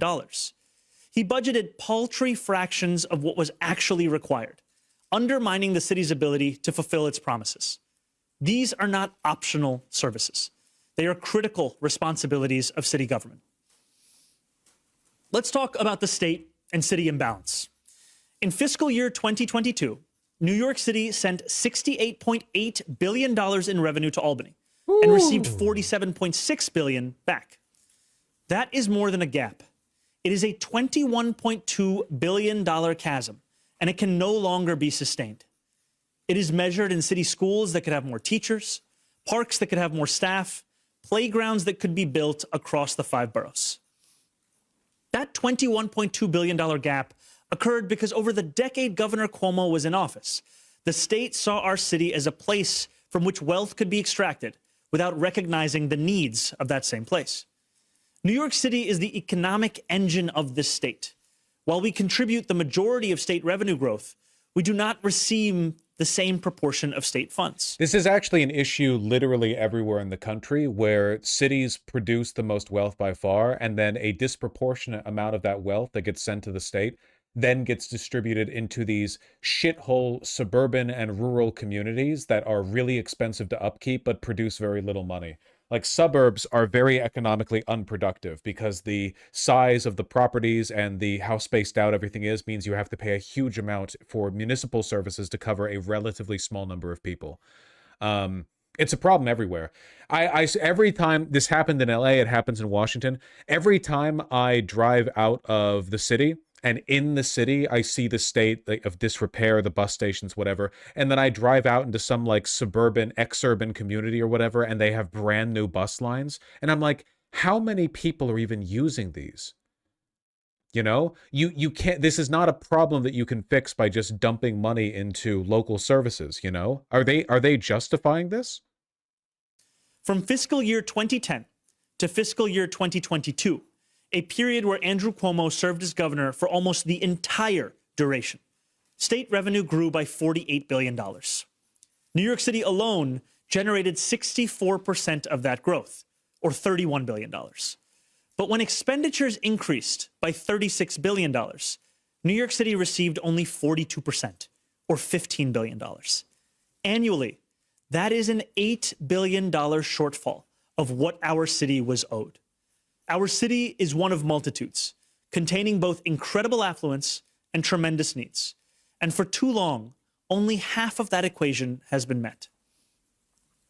Each of these slides and the numbers they contain tell a clear story. It is the story of a city that is economically powerful and central to the success of the entire state, if not the entire country. And it is the story of a city that has been failed by its leaders of the past. Together, let us tell a new story. As we approach the preliminary budget, City Hall will do what the law requires. We will deliver a balanced budget over 2 fiscal years. We will also do, however, what former Mayor Adams never did. We will be clear and direct about our needs with Albany. Working people did not cause this crisis, and they cannot be made the victims of its solution. In my inaugural address, I made a promise. I said that we would overcome every moment of adversity together, and we would meet every moment of fiscal challenge with ambition, not austerity. That promise stands. We will not shrink from this moment. We will not succumb to small ideas. We will meet this crisis with the bold solutions it demands. That means recalibrating the broken fiscal relationship between the state and the city.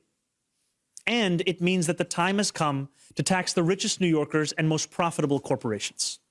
This is the wealthiest city in the wealthiest country in the history of the world, and yet we have allowed 1 in 4 New Yorkers to live in poverty. It doesn't need to be that way. We will remain in constant conversation with Governor Hochul and legislative leaders, and we will do something that too many New Yorkers have learned not to expect from City Hall. I think in the long run, the success of this program, or of this effort, this push from him, is going to come down to how well he can turn it into a bumper sticker issue. There's probably going to be pushback from Albany or from other parts of the state who think that New York City gets enough, right? Like they think that, oh, why would more state money go to New York City? They already have everything. When, you know, they're the ones who generate the wealth. They should get everything, right? Like, it's not fair that New York City has to subsidize all of the, you know, exurban and suburban shitholes around them, you know, all along Island or whatever.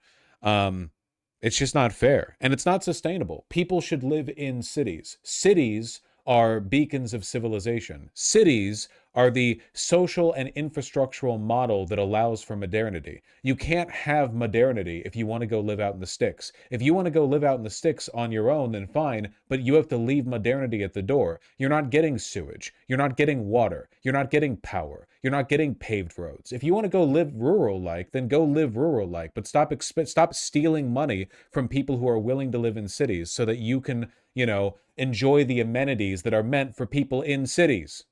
Well, they can have power at least.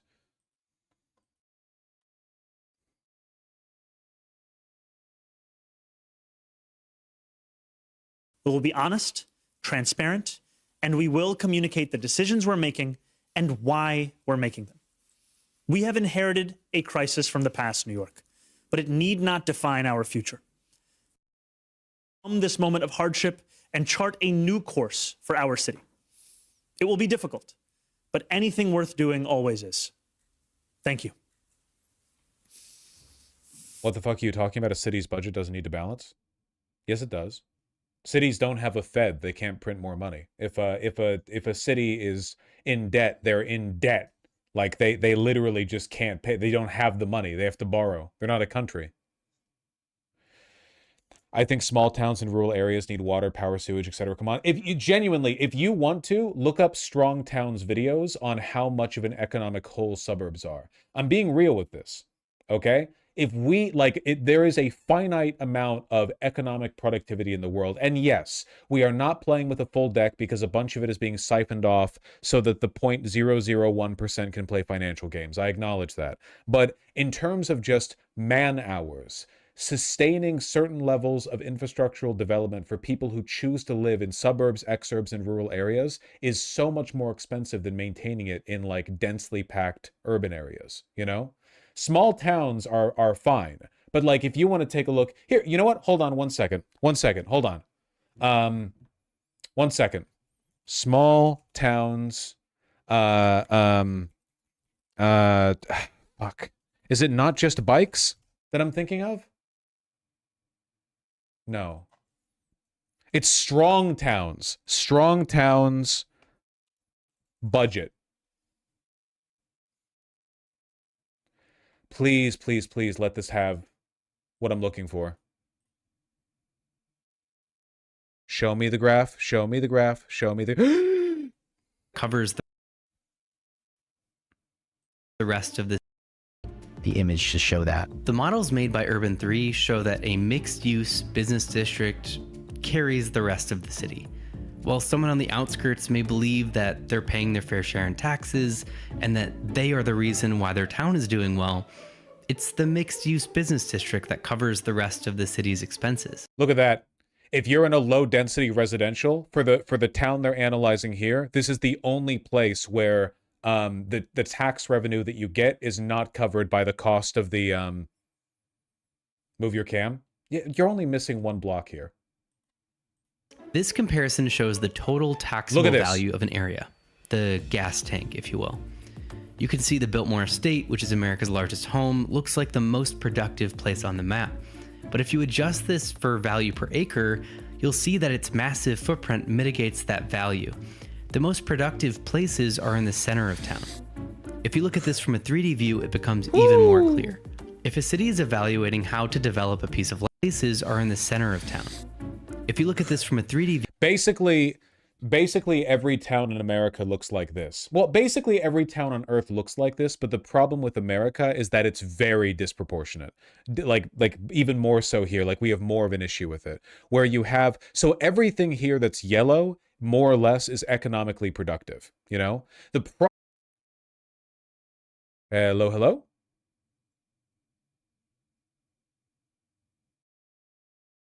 Hello, hello? Good, good. We back, we got a frame. Let me refresh it for you guys. Yeah, that my OBS actually dropped frames there. It doesn't normally do that. Let me refresh the stream so you guys are back up on track. That's okay. You're supposed to move around a little bit.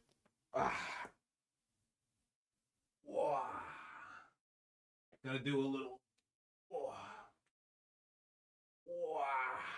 A little bit of stretching. Just a little bit. We good? We good? All right. What was I saying? Basically, okay. Basically, everything here that's yellow or raised even a little bit is economically productive. The issue in so many of our cities is that if you have these big spread out suburban, everything here, see everything I'm circling right now, right here? Everything that my mouse cursor is, you see that, right? No, you can't see my mouse cursor. Why not? There you go. See my mouse cursor over here circling? Everything over here, those are roads. Everything over here, those are roads. These are roads. These are roads. These are all sprawling suburbs. or exurbs. And a lot of relatively wealthy people live out here. And these people, while they do pay decent amounts in taxes, the amount they pay in taxes is peanuts compared to how much it costs to maintain dense urban levels of infrastructural development in very low density areas. Like, it just costs more to provide police, fire, education, road construction, and maintenance, electricity, everything, because everyone's so spread out. That's the reason why you have to look at value per acre, because a lot of utilities have costs per acre. Does that make sense? I just, like, what Mamdani is touching on here is like a broader issue with the way we design our cities, you know? It used to be that cities were a very, very dense core that had walls around them. Like, think of the way that a city worked in, like, Londinium, like in the Roman Empire, right? A city was like basically a fort with walls around it. And inside the city, it's very, very, very dense. And all of the infrastructure or the stuff that you can get within that city is limited to within those walls. As soon as you step outside those walls, right? Now you're in like the countryside and things are different, you know? The problem is we are taking city level infrastructure and spending billions, stretching it over the entire fucking country, which is just not sustainable, you know? There are things that I believe everyone should have access to. Power, internet.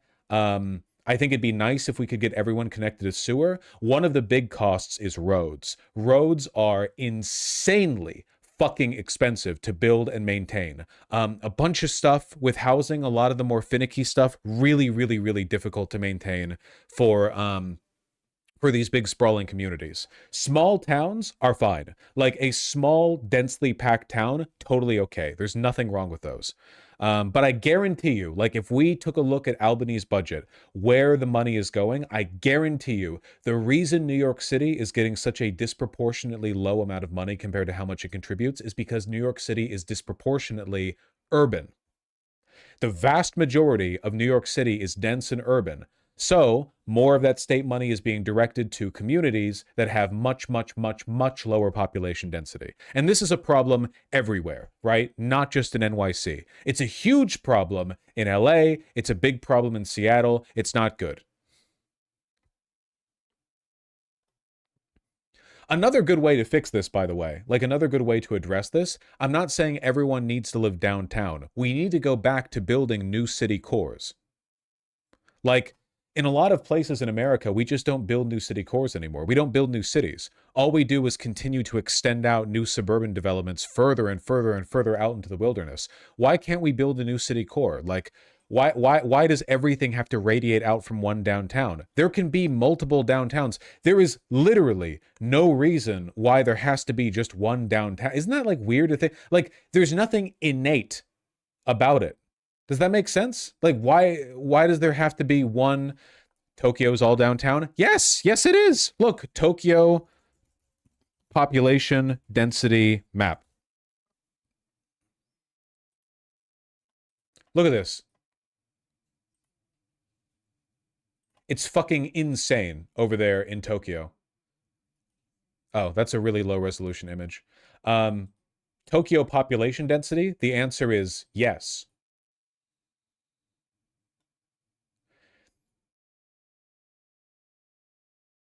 Great image.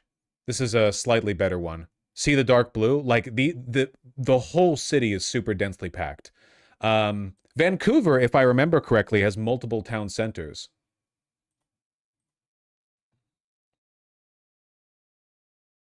Yeah, look.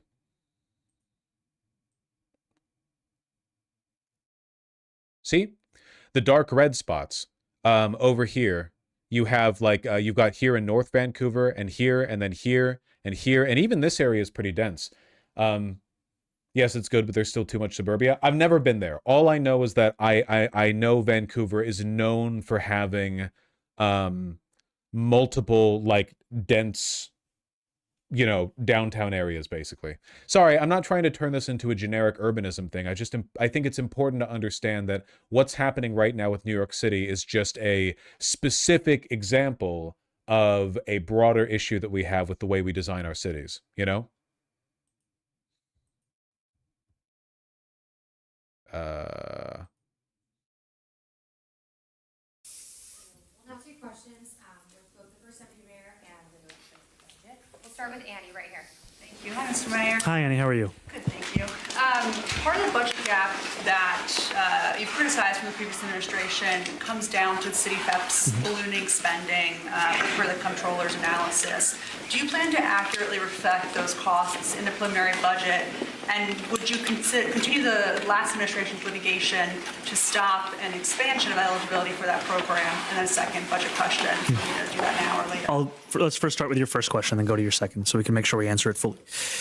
You know, much of what I have just shared with all of you and with New Yorkers is the making clear of how the prior administration mismanaged not only the budget, but also, frankly, housing and assistance programs.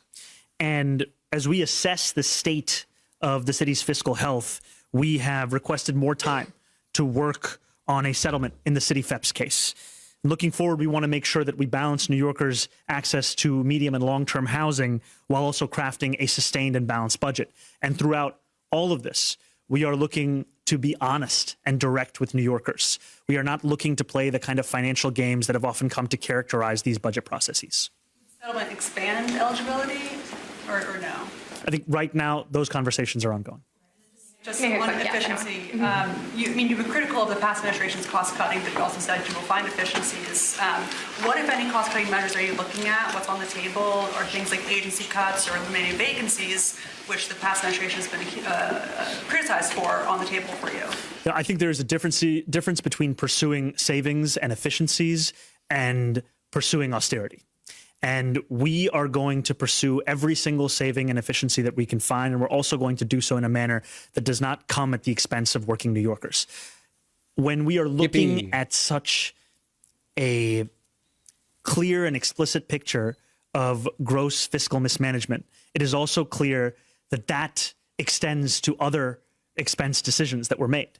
And so right now we are going through every single dollar that the city spends and ensuring that every single one of us on this stage would be able to defend that dollar.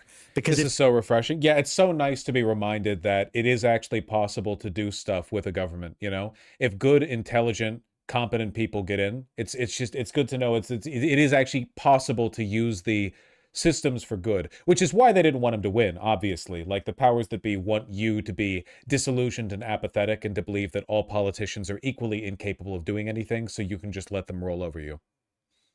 If it cannot be defended, then it's not a dollar that should be spent. Thank you. Let's try to get to one question at a time, please, so we can get to as many as we can. Nick, go ahead. Hi. Hey, how's it going, Nick? I do too, sorry.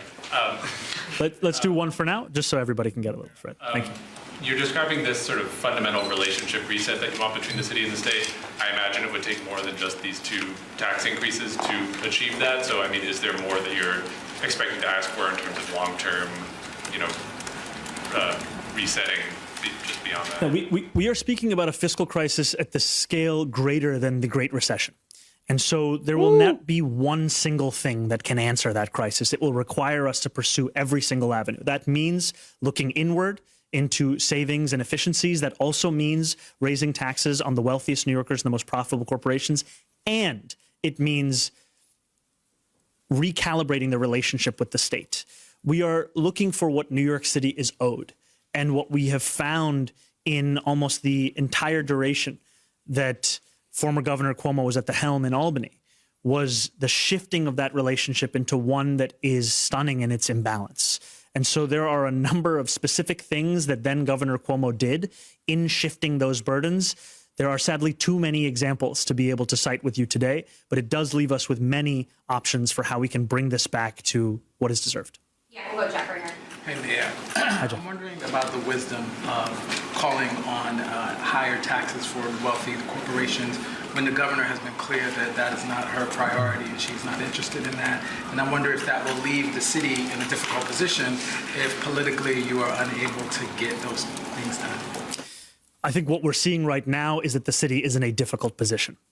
We are also seeing a moment where the gross fiscal mismanagement has left New Yorkers with a bill the likes of which we have not seen in many, many years.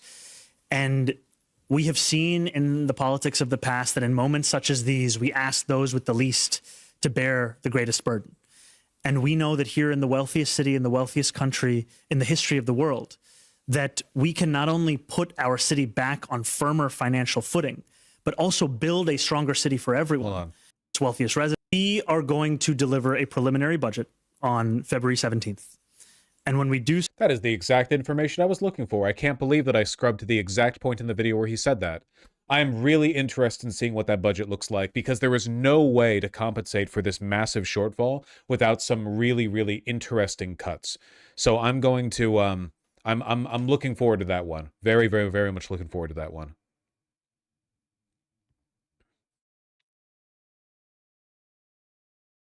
Is it worth it for him to try to have Adams prosecuted? I don't really think that he could do that. And it wouldn't be worth it for him to try.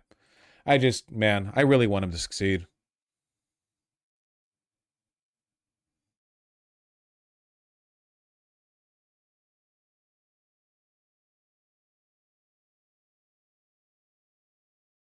These shortfalls, are they because of corruption and fraud or mismanagement or something else? All of the above.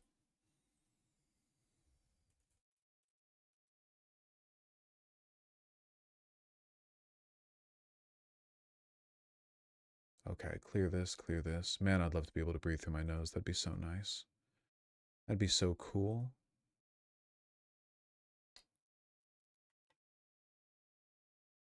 Oh, nice, Vegabytes. Good follow-up interview. Yeah, sure, I'll take a peek. I am downtown at City Hall this morning, and joining me right now in an exclusive interview is New York City. And it's something that is attributable to gross fiscal mismanagement, to a refusal to actually budget honestly and be direct with New Yorkers. And that's what we're going to actually do today. Okay, so the big question is, assuming that that is the hole, how do you fix the hole? Well, I think the first way is you actually be honest about it. And the reason that that's important is what we saw in the last year from the mayoral administration was there was a recognition about the scale of this crisis, but instead of actually being direct with New Yorkers, it was trying to shift those costs out of view. We had cash assistance, for example, where we were budgeting only for about 50% of its cost on the books, keeping about 50% of its cost off the books. The second thing is about actually making the case for how we fix structural imbalances in this city. We're talking about a $12 billion deficit that is a result of not just the fiscal mismanagement, but also the decades-long effort of then-Governor Cuomo to shift costs from the state to the city. So we need to change our relationship to the state. We also need to change our relationship to the wealthiest residents and most profitable corporations here in New York City. So let's speak to that, because that's something you run on, raising taxes on the wealthy in New York. How much... I know that's very popular on this program. When you look, though, at the budget and this hole you're talking about, how much do you look at this hole and say, I can solve this because there are things in here that I can cut, there's zombie programs, other things? And how much do you think it is absolutely necessary for you to raise taxes on the wealthiest? I think the scale of this crisis is one where we have to pursue all of these things. I have to show that this city government is not just serious about public goods, but also public excellence and public efficiency.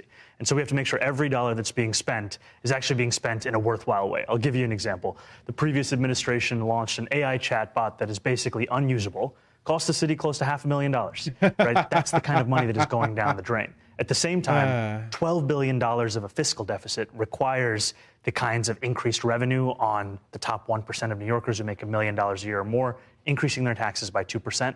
It also means that we look at the relationship between the city and the state, where New York City is the economic engine of the state, of the country. And yet, while we contribute 54.5% of the state's revenue, we only receive 40.5% in return.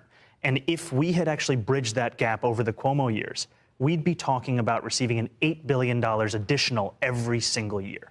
Do you go after that money first, or do you go after the additional tax dollars on the wealthiest New Yorkers first? I think as a New Yorker, you always have to do all of the above. And so we have to both increase taxes on the wealthiest, we have to also change the relationship with the state, and we have to pursue these kinds of savings and efficiencies here in our city. Okay, speak to this, because one of the biggest issues about taxing the wealthiest New Yorkers is the possibility that they leave New York. So the top 1% of New Yorkers pay somewhere between 40 and 48% of the total revenue for New York City taxes. Okay, well, how much wealth do they have relative to everybody else? A couple hundred of them are mobile and have a private plane and can leave, live in Florida and come here, 150 days a year. That's a problem. What do you do about that? I think you get back to first the facts, because capital flight is always spoken about whenever we talk about the potential of increasing taxes on the wealthy. What we've seen is that since 2021, when New York State increased taxes on the wealthiest New Yorkers, the number of millionaires actually increased in this state. And so it has to be to get back to the facts. The second thing also has to be, we are increasing revenue also to be able to increase quality of service, right? We're sitting here right now in one of the coldest stretches in New York City weather history.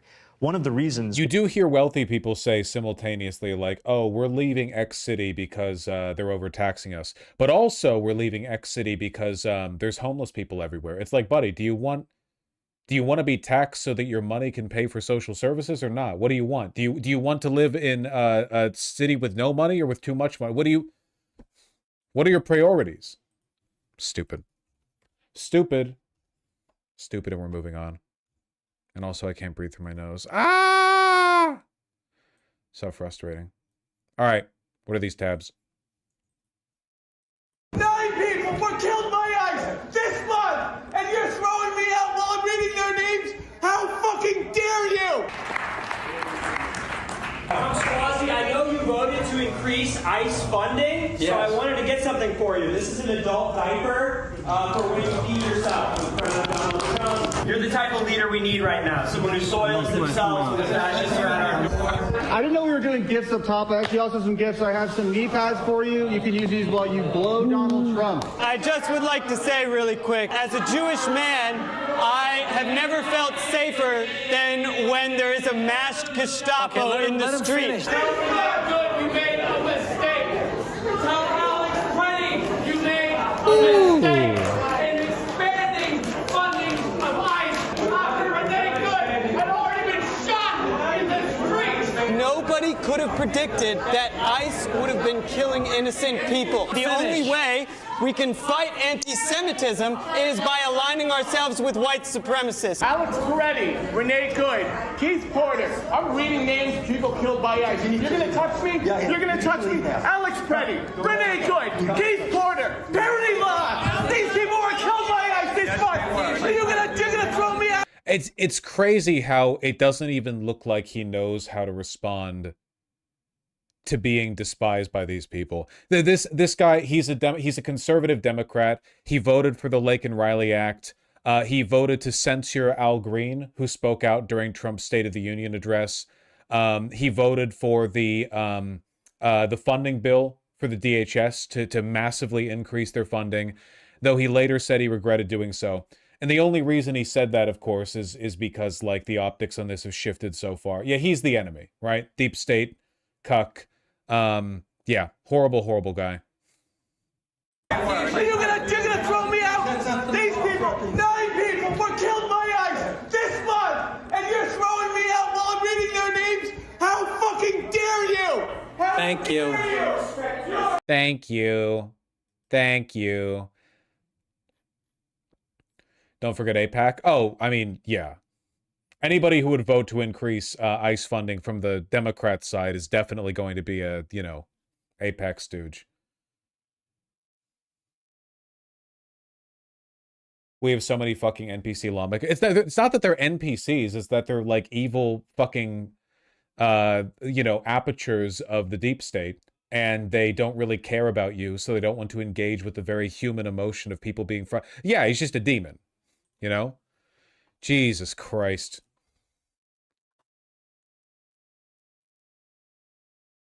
Who keeps voting for these people? The good people of Queens.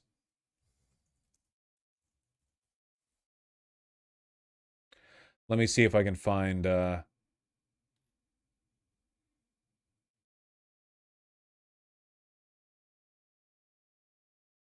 a longer video in the New York Post. What was cut out? 9 people were... Have never felt anti-Semitism. Swazi, I know you voted to increase ICE funding, so I wanted to get something for you. Oh, they just doubled the length of the video. Okay. Well, whatever works.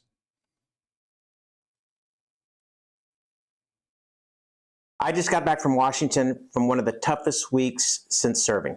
I think this week we all saw the most shocking and appalling footage that came out of Minnesota that resulted in the death of 2 American citizens.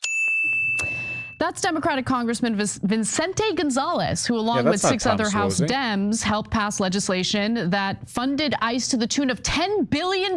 Maine, Marie Gluesenkamp Perez from Washington, Don Davis from North Carolina, and then you have Tom Schwazi from New York. In fact, there was one Republican who voted against the funding bill, and that happened to be Congressman Thomas Massie. So thank you, Massie. Yeah, I don't see much video coverage. Where can I find like Tom talking about that vote of his? Massie W.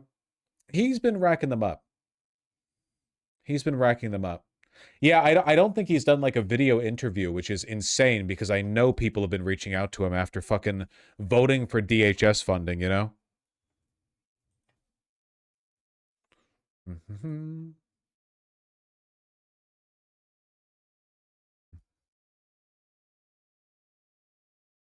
There we go.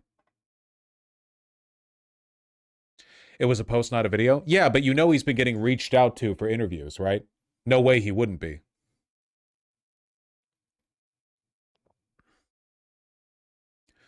In an email sent by his re-election campaign, Mr. Schwazi, who represents a politically competitive district in Long Island, suggested he was hearing outrage. Oh, Long Island. Sorry, I thought Queens.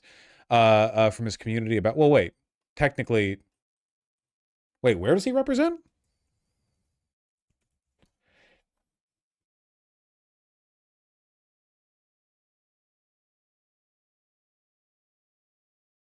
Third district.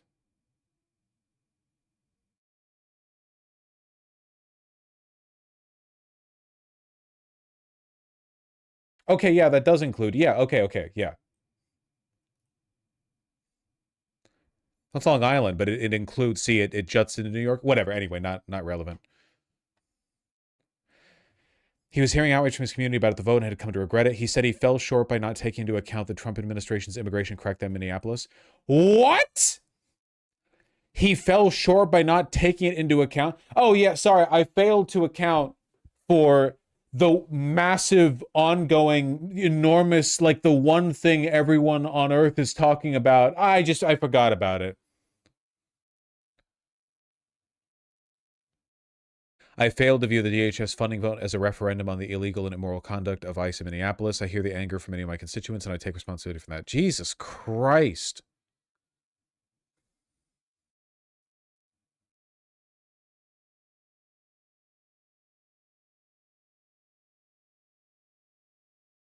I forgore. Well, I guess the good news is that at least for now, this legislation has been blocked. It made its way through the House, but it has stalled in the Senate on a 45-55 vote.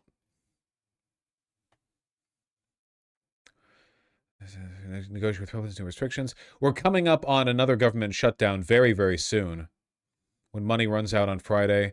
Trump said just ahead of the vote, we don't want a shutdown. Oh, I bet you don't. And the two sides were discussing a possible agreement to separate Homeland Security funding from the rest of the legislation and fund it for a short time.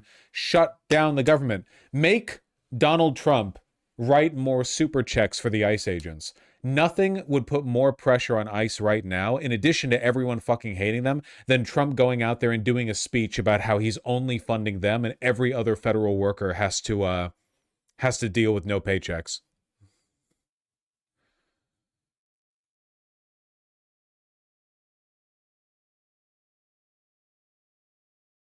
It won't be a full shutdown. Senate's going to split up the bill. The only shutdown DHS. Well, I hope they push for a full shutdown. I mean, wouldn't it be based if the Democrats actually used their minimal leverage in the Senate and said, we are only going to approve government funding if it contains within it like a defunding of these or like these additional rider bills or whatever? Wouldn't that be nice?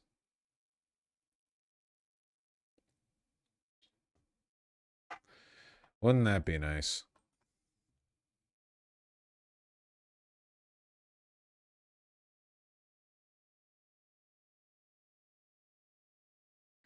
Don't shut down. Nah, we got to shut down. We should have continued the last government shutdown. Democrats were insane for giving up on that one.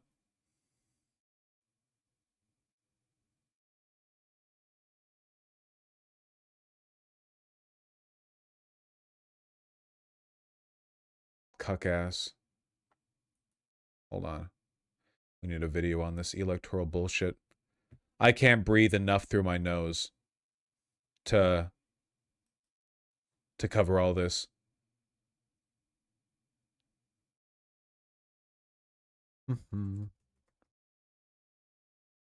No, I am suffering. I am. Jay, we heard the president saying he's very close to a deal to avoid this partial government shutdown.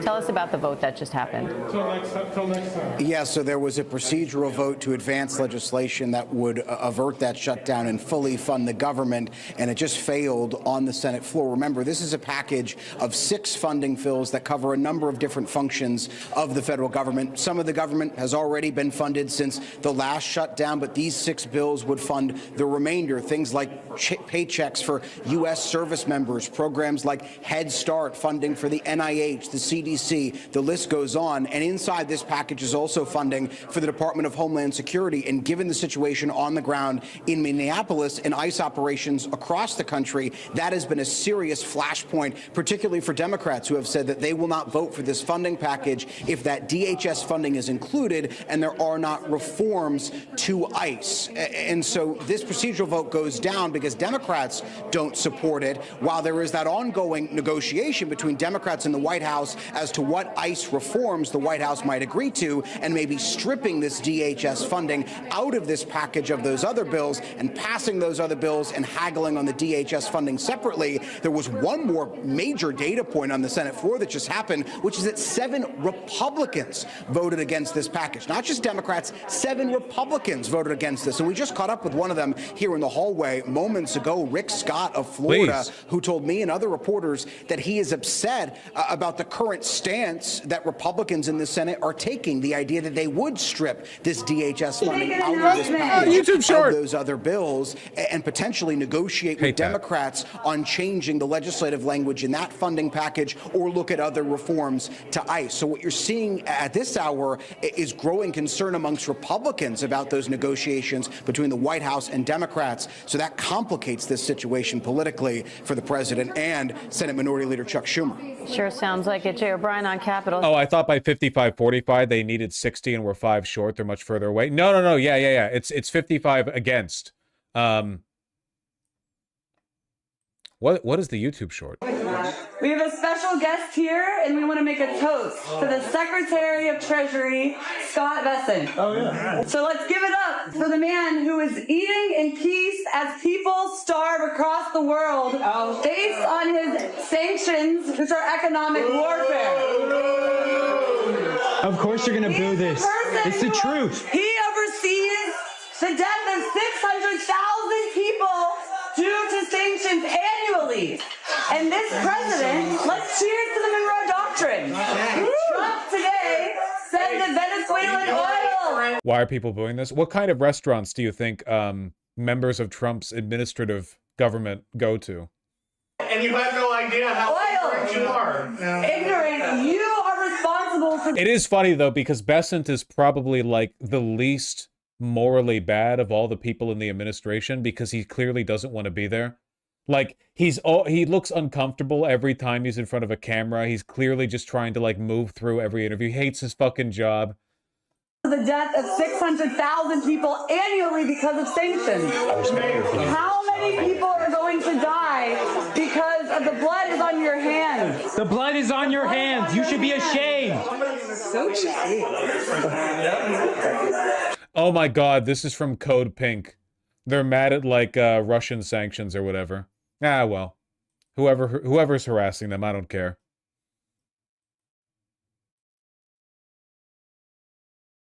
I don't care. That's really funny.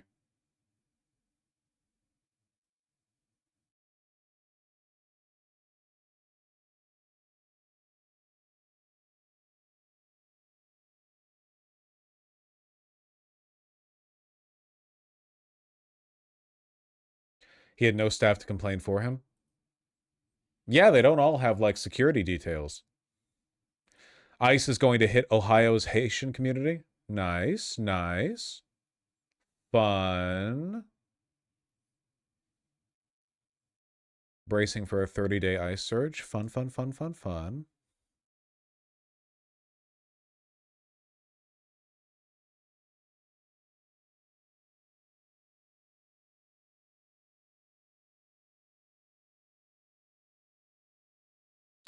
We'll see how it goes when it happens. Let me clear this before I get distracted from the thing that I did want to talk about. Oh, yeah. This one. No. This one's really good. You will never own a home. I'm really sorry to have to be the guy to deliver this information to you. You know, I know a lot of you have like cottagecore dreams for the future, but Donald Trump has different plans for you and your finances. This is from Trump's speech at Davos, which we didn't go over the entirety of, but he said something, or I should say he reaffirmed something that I think is really funny because it runs contradictory to what basically everybody online wants. I have to say one thing about housing, because nobody ever says this.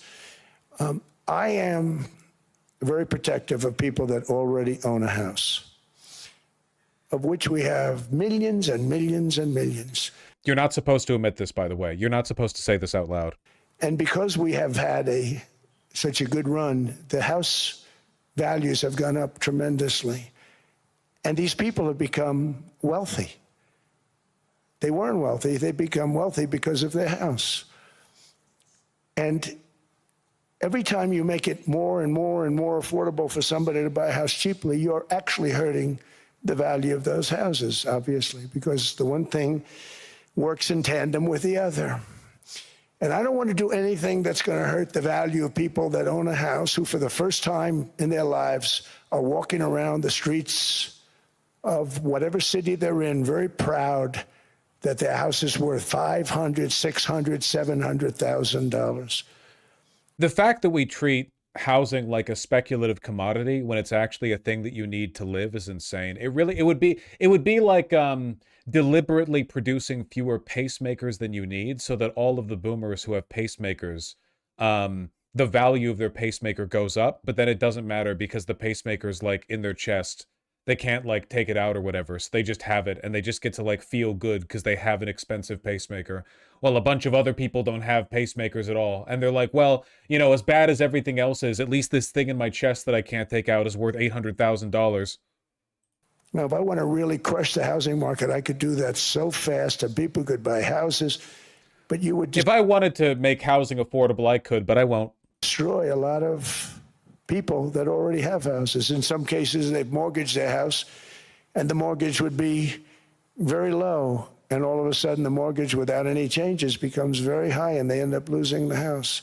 Trump has been really, really consistent with this in the past as well, though I think he's getting less subtle about it, which is that he wants housing costs to be obscenely high. He wants mortgage monthly rates to be very low, which is why he was talking about a 50-year mortgage, you know? Like, how can people ever afford a house, ever, under any circumstances, when you are deliberately worsening the housing market, making everything more expensive, and you're making them completely unaffordable? All you can really do is lengthen the mortgage term. You know? This man cannot lie. They can't lie. He cannot lie. You're not supposed to admit this. It just reminds me of all of those like Nazis who were posting online right after Trump won in 2024. You know, they were posting like me and my wife because we know we'll finally be able to afford a home under Trump. And he says shit like this. You're not supposed to say stuff like this, folks. You're not supposed to admit this. He said it again today. I know that. Thank you. That's why I'm leading into it. You're not supposed to admit this, right? Unfortunately, the byproduct of making housing a speculative commodity is that there is a directly competitive relationship between the housing needs of young people and the speculative desires of older people. Now, obviously, this is a very, very like differently weighted problem because for young people who want to own a home, this is literally like their future. And for old people who are just sitting on money, they're going to die. That's what you do in your house. If you own a house and the house is worth, you bought it for 30K and now it's worth 600,000, what does that mean to you? You're just sitting there on the house. So many of our, it's the UKification of the United States, where like everything is liquefied so that it could be turned into wealth for the pensioners, you know? Texas and Florida are doing this as well, getting rid of property taxes, which is like a phenomenal way to kill a country, basically.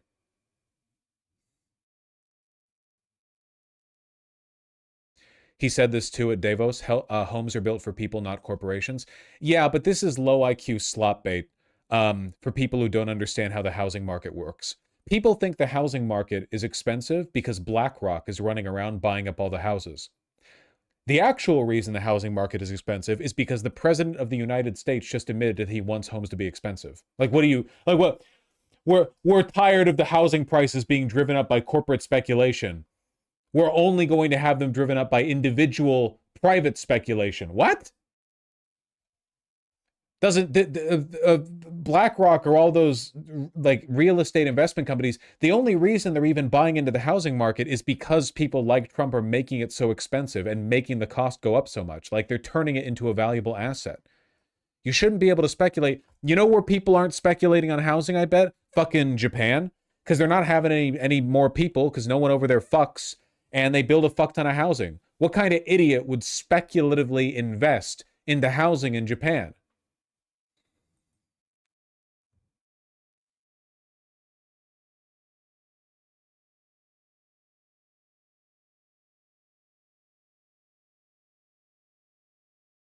In Japan, they build more houses per construction worker too? Yes, they build a lot more. Anyway, Trump doubled down on this today in a cabinet meeting. One of the things Scott said, though, is, again, existing housing, people that own their homes, we're going to keep them wealthy. We're going to keep those prices up. We're not going to destroy the value of their homes. Again, like, you have to, so again, you're not supposed to admit this. You have to understand what this means in practice, okay? These boomers are house poor, right? We're talking about tens of millions of old people all across the country who struggle to make ends meet, but are technically wealthy because due to the artificial inflation of housing prices through under construction, the land that they're sitting on has gone from very inexpensive to very, very, very expensive. But it's like having a very expensive pacemaker, man. What are you doing with that? You know? And then people say, well, they're going to pass it on to their kids. No, they aren't. They're going to die, and then it's just going to be given to the kids, and the kids are going to sell it. Why not? Because a lot of these boomers live in places with no jobs. That's the issue. Like, this is the problem. When you speculatively invest into these places, when you buy a house and sit on it, the idea of like a family generation by generation living in the same house, that doesn't happen that much anymore. People move for jobs, and people tend to want to live in the cities. A lot of these houses, they're out in the sticks. They're suburbs that were built in the 1950s. They don't have jobs. People don't want to commute an hour and a half there and back every day. It's not good.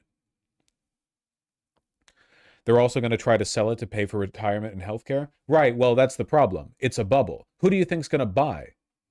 Seriously, when we see the boomer generation die off, the housing bubble is basically guaranteed to pop. There is no market for the... Again, we're talking like millions and millions of extremely expensive, like overpriced, rural or suburban houses that were built en masse in the 50s and 60s that like the same person has been squatting in it their entire life. Like, we're talking boomers born in 1952. They've been raised there. They've been living there their whole life. Who's going to live there when they're gone? Who's going to go out there and spend $800,000 to go live in a suburb that's 50 minutes away from the downtown core and has no local jobs?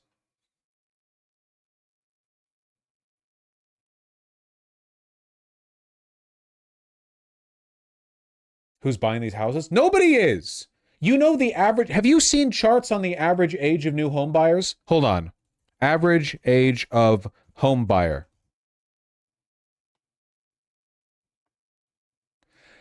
In 2025, the median age of first-time homebuyers reached a record high of 40 years old. The median age for all homebuyers rose to 59.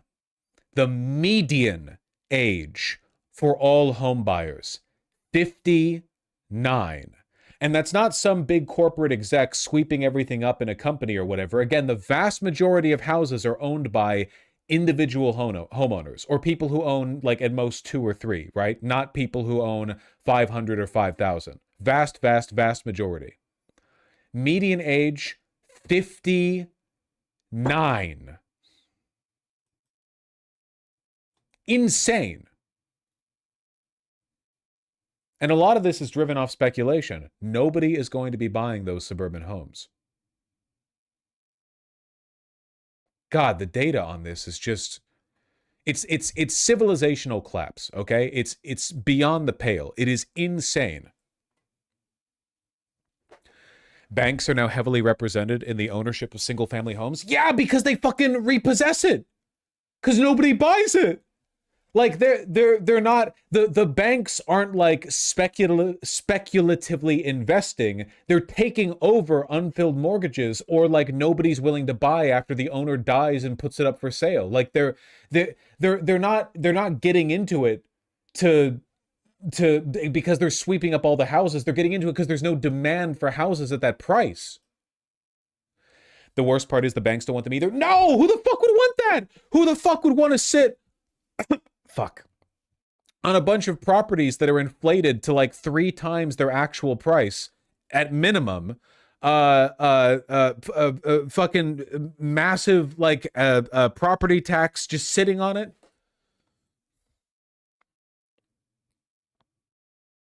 The bubble's gonna pop.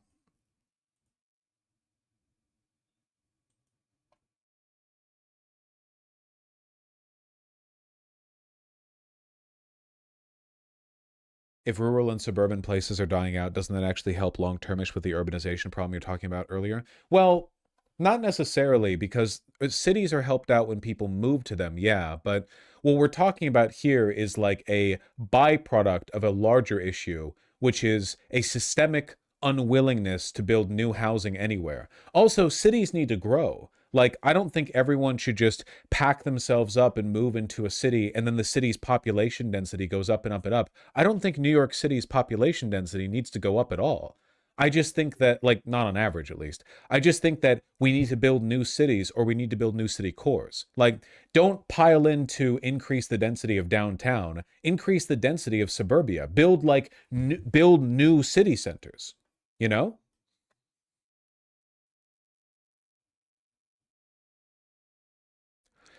Vosh, my family has a nice house and 2 acres of property. It has great value right now and will only get better, but it's in a terrible rural location in Texas. Tuesday, I have really bad news for you. If you and your family can get a sale on that sometime soon, like if you can close that deal soon, I don't know if you're living there or what, but yeah, it will not only get better. That is not a guarantee.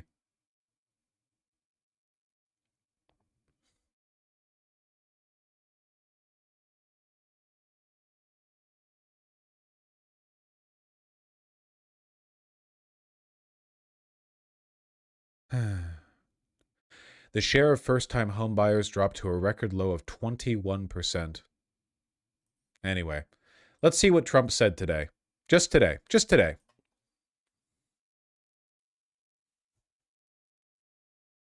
One of the things Scott said, though, is, again, existing housing, people that own their homes, we're going to keep them wealthy. We're going to keep those prices up. We're not going to destroy the value of their homes so that somebody that didn't work very hard can buy a home. We're going to make it easier to buy. We're going to get interest rates down. But I want to protect the people that for the first time in their lives feel good about themselves. They feel like they've, that they're wealthy people.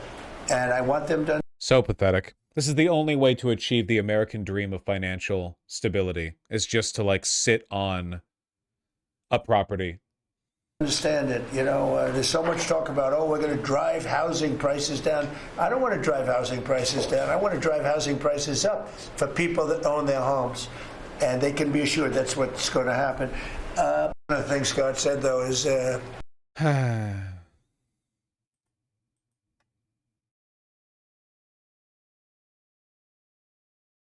Yeah, you will never own a home.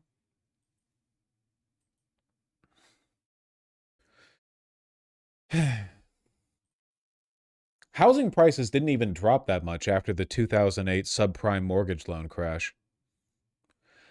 Trump is unironically a boomer nationalist. Oh yeah, all of them are. Inevitably, like, this is the direction governments go. Old people are the ones with more inherited wealth, or they've been sitting on more wealth, they vote more reliably, so governments more and more become just vessels for the interests of the old.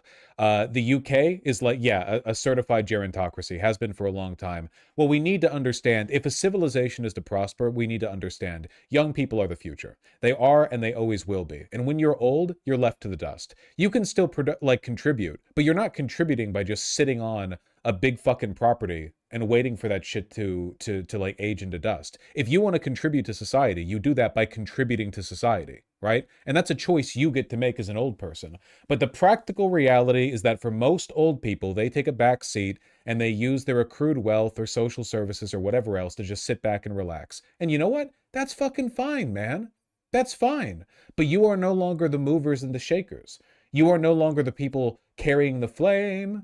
You know, that's life.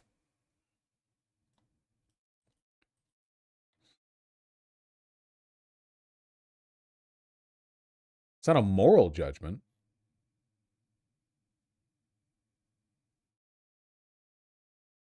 Vosh be like, you don't work, you don't vote. True. I'm sure we can all agree that it's probably not a good thing that the government is disproportionately prioritizing the political interests of people who are, in many cases, legitimately not going to live more than 10 years. A lot of them think the rapture is coming and that the human race won't live more than 10 years in the future. They have no prospects, no stakes, totally divorced from the real world. You know, yeah, obviously, I think that the government should be using its resources to propel the interests and the motivation and the productivity of young people for the most part. There are productive old people, but again, this has nothing to do with that. The desire to fuck over the entire housing market just so that old people can feel good about sitting on a property worth 1.3 million? Who the fuck is this for? It's for nothing other than securing the votes of old people.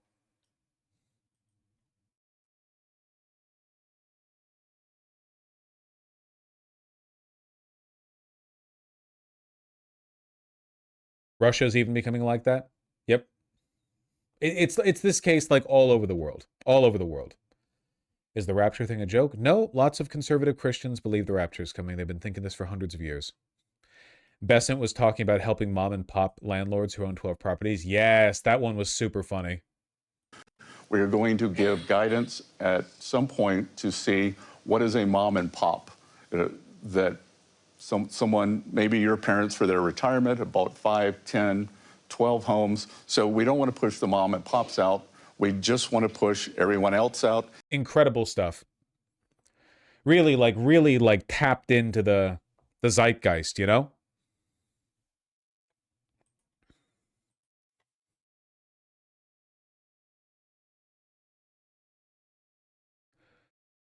Dems need to start building housing. It's really bad electorally.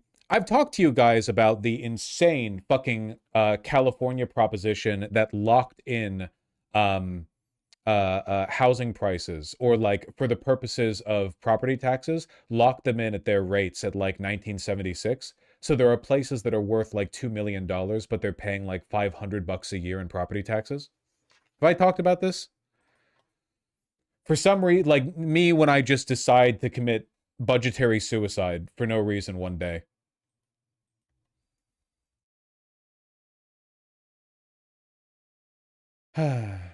Passed in 1978, California's Proposition 13 limits property tax rates to a maximum of 1% of the property's assessed values at that time. Prop 13, property tax differences.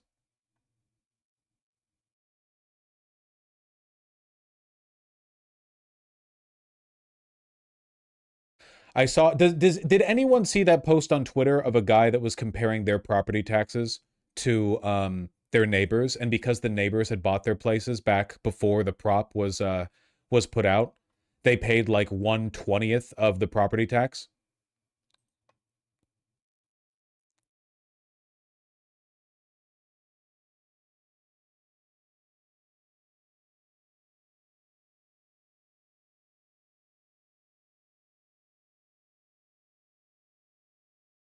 Let me see if I can find that. Because it was a really striking image.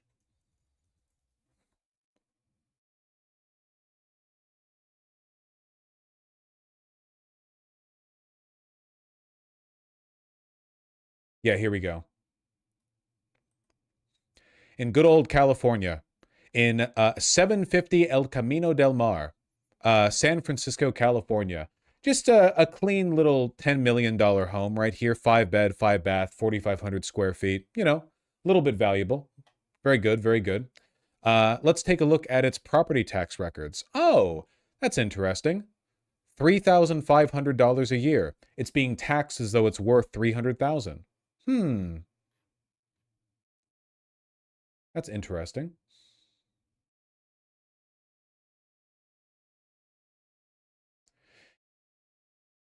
Here's some California homes. And the text in blue are homes that are not benefiting from the Prop 13 limit. And the text in red are ones that are. So all these homes are worth $3-4 million or so. See, here we go. In blue, this one's paying $27,700 a year, $11,000, $14,000, whatever. Here's one in red, $800. Just $800 a year. Yum yum. $1,000 a year. They're literally like 1/10 of the 1/10 of the amount that some of their neighbors are paying. Great stuff. Really, really, really good stuff. They're literally parasites on their neighbors. We really do need to reframe the way we think of taxes in the United States. If you are not paying the amount of taxes that you should be, you are a parasite. You are consuming the wealth of your neighbors. We really need to, like, we need to start getting some radio propaganda on this, the likes of which we haven't seen since the Rwandan genocide, okay? I need local radio stations to screech about in California, screech about, like, do your neighbors benefit from the Prop 13 house pricing freeze? Look at this map, you know? Gonna have everyone at each other with machetes. CA is not the only state that does this kind of thing. No, but it does it the worst. It's pretty difficult to find something as bad as Prop 13, apart from just cutting property taxes altogether, you know? It's really bad. Makes me sick just looking at it. All that wealth that could have been used. Everything that could have been done to help people with that money.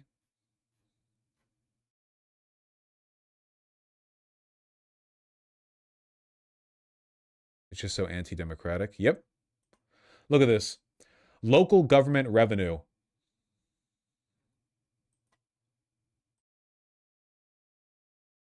After Prop 13 was approved, local government annual property tax revenue in billions, 2014 to $15. When Proposition 13 was approved, it dropped by more than 50%. All of those cities across America, across California, strangled of money. All those school districts that had to close, all of those class sizes that had to inflate as they had to fire teachers as they lost billions in funding.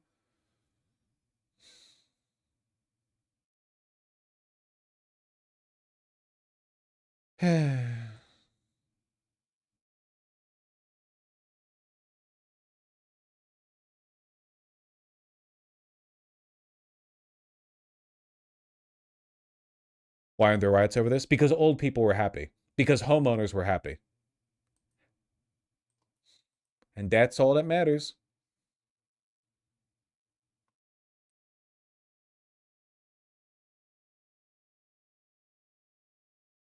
Is that's what about to happen in Florida? Didn't they abolish property taxes? Yes.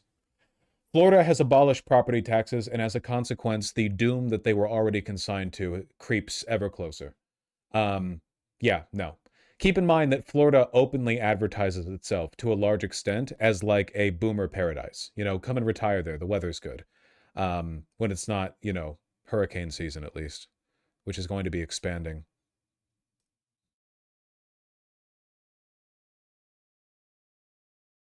Nobody's buying houses there. I'm not saying it's a good idea. Anyway. Easy segment name for this one. You will never own a home.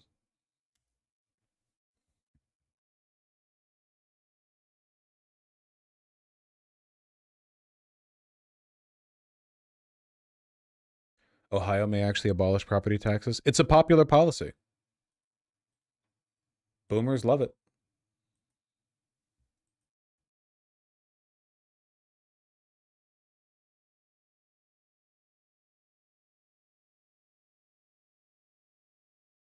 I feel like you named a segment like that 2 weeks ago. Well, there are thousands of videos in the channel, so. Cute hair day? You're right, it is a cute hair day for me. Thank you. I appreciate that. Couldn't property taxes be a good thing if they were distributed evenly? Here's something that we need to accept as a society, okay? If a person owns a house that increases massively in value and their property taxes increase along with it, and the people who live there can no longer afford to live there because of the property taxes, that is life. We need to accept that there is no way for us to have sane housing policy going into the future if we also believe that housing taxes should be for some reason exempted because people can no longer afford them. That makes no sense whatsoever. If you can't afford to live there, you need to sell the property and move. Is that sad? Yeah. But you know what? You just made $1.2 million off the sale. Like, it sucks, don't get me wrong, but the alternative is unthinkable. That property taxes either don't exist, or if you can't afford them, they just get nulled. You know?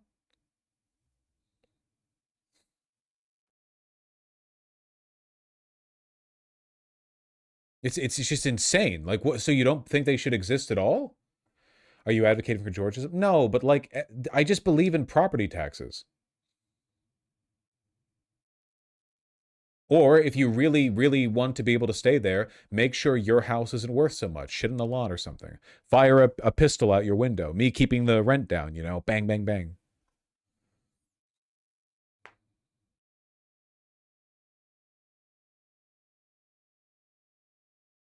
Yeah, property taxes are there to ensure the land is being used usefully. I think it's a total waste that there are lots and lots of like large, sprawling suburban houses that are being occupied, like 4-bedroom houses, being occupied by boomers who just sit there, you know, drinking tea or whatever. Like, this is valuable land. Land is valuable, and there's a finite amount of it. Property taxes exist to make sure that, you know, if nothing else, people are getting their money's worth out of the use of that land. It needs to be productive. If all the land is unproductive, how the fuck does civilization survive?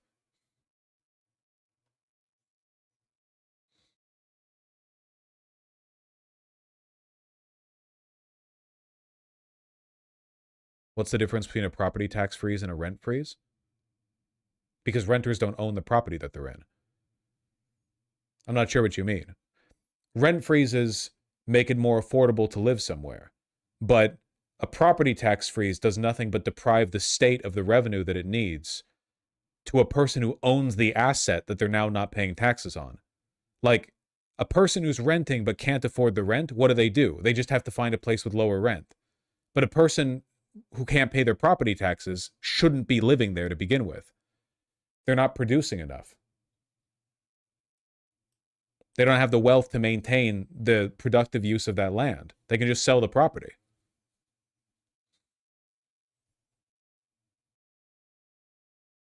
Like, just rent.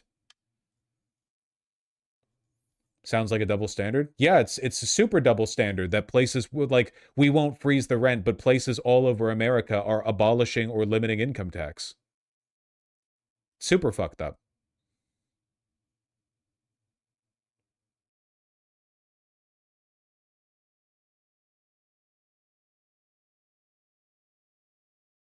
Wouldn't this make gentrification easier? I don't see how. Wait, are you guys unironically anti-property tax?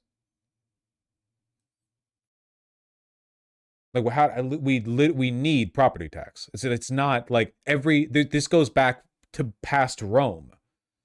Like, and you do not want to enable a society where wealthy people can hoard valuable property and then just sit on it forever. Like, totally unproductive. What are you supposed to do if, like, a bunch of unproductive boomers buy up, like, extremely valuable real estate in a downtown or commercial district and then they just own it because they have money, and then they just sit on it? And then, like, the government gets nothing? Like, what? That you need that land to be productive so money is generated for the state, so the state can use it for the amenities and the infrastructure that are needed to sustain the city. Like, you need to keep things chugging along.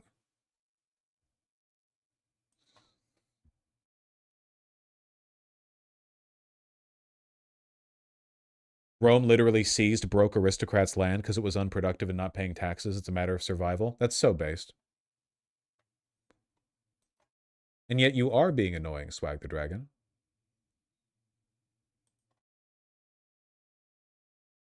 Property tax literally represents like half the budget for rural municipalities. Imagine how much like California got fucked up over that. Sorry, funny rhetorician, you're right. I spoke too soon. Earlier, yeah. The abolishing property tax thing for Florida is on the ballot in November. Yeah.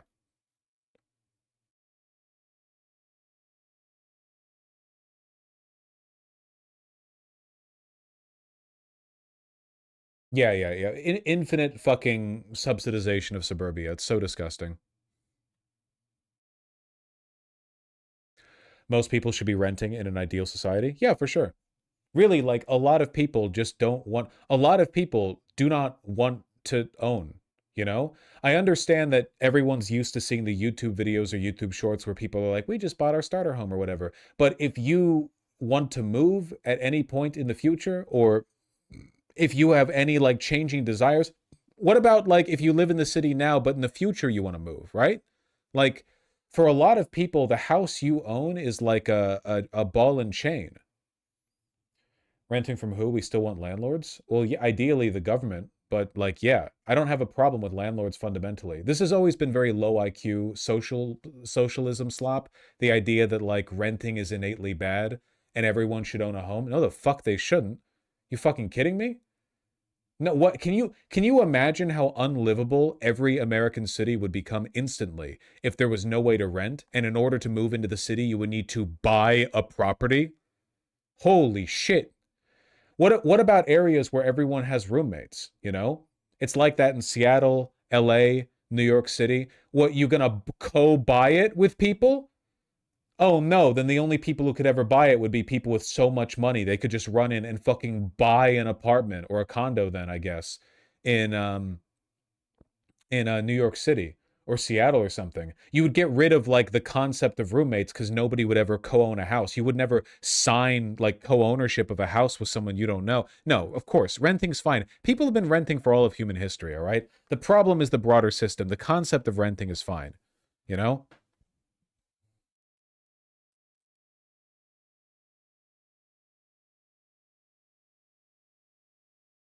Housing co-ops could be a solution. Yeah. You know, the anarchist prison, anarcho prison. Yeah. Okay, whatever. I don't care. You understand the point. Renting is necessary. Or anarcho renting. Sorry, whatever you people prefer. You don't own the property.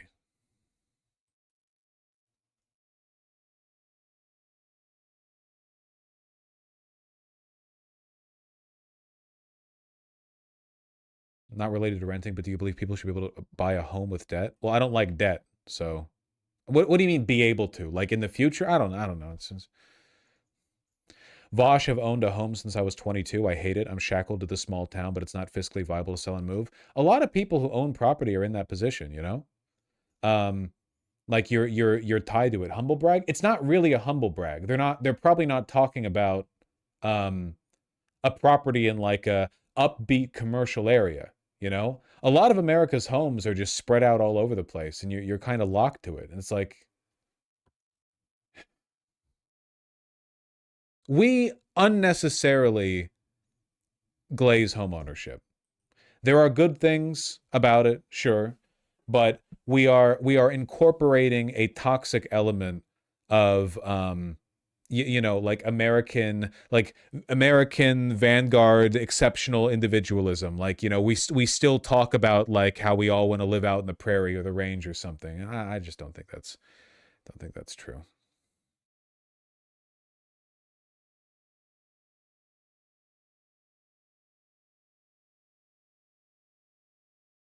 Oh, anyway, let's move on. Okay, so what's this fucking business people keep bringing up? What is this? Student in Fremont, Nebraska just hit by a Trump supporter. Okie dokie. What's happening?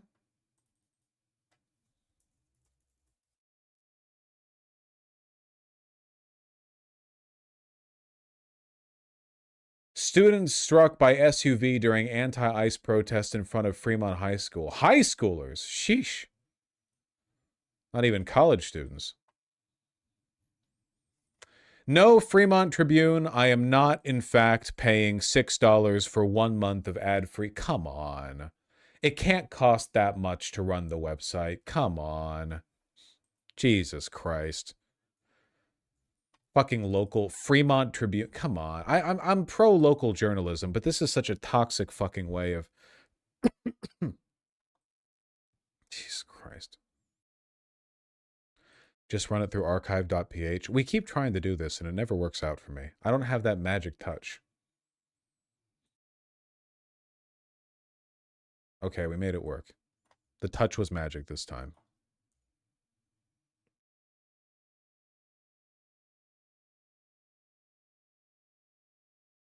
A red SUV with a Trump flag flying from the backseat window. Well, I guess that knocks out the question as to whether or not this was intentional. Driving back and forth multiple times prior to striking the student, revving its engine, speeding along North Lincoln Avenue in front of the school. Jesus.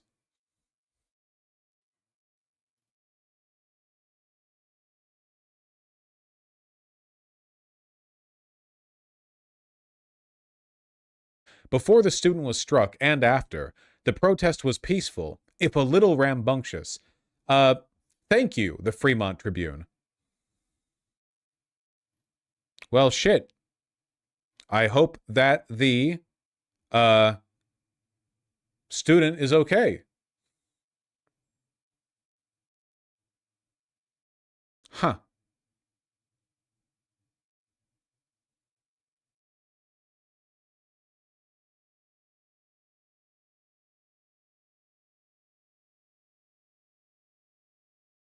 Hope the attempted murder is treated as such. Yeah, seriously. Fucking high school you know how deranged you have to be to do this for a fucking high school protest?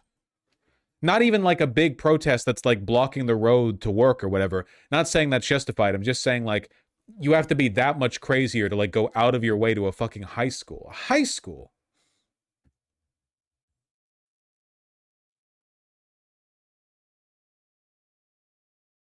Sorry for the spam. I was the one bringing up my state's fucking cooked, dude. Trust me, Nebraska is not the most cooked state, Swag the Dragon. Not even close, which is crazy, but sheesh.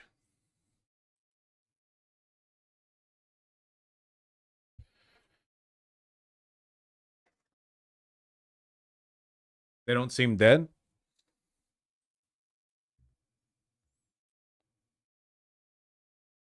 Oh my god, there's video. I did not realize. Oh boy.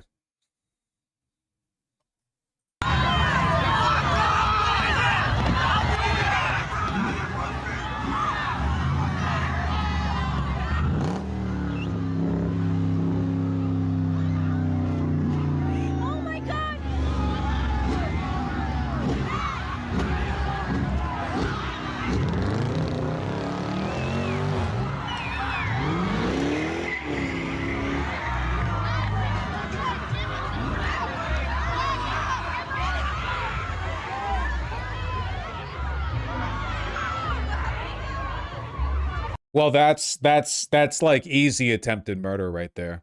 That's not even a little bit ambiguous. It looks like the student might be fine.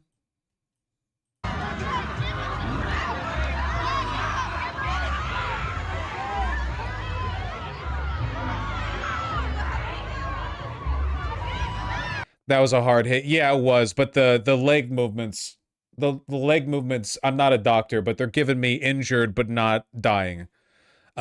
Still, attempted murder. Who was driving that? So it looks like a chud dad picked up. Was this a student driving? I mean, this is clearly a student. Looks 25-ish. I don't know. It looks like a kid to me.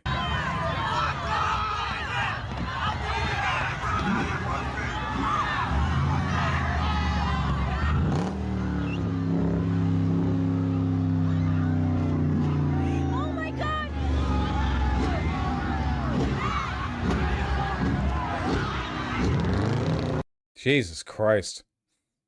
Yeah, she didn't go under the wheels. As long as you don't go under the wheels, you've got a pretty decent chance. That's the problem with all these big lifted cars these days, you know? God damn. And people say we should coexist with these freaks? Yeah, seriously. Hopefully they sick the police on them. Is it confirmed to be political? I don't know, man. We might just have to infer based on the available information.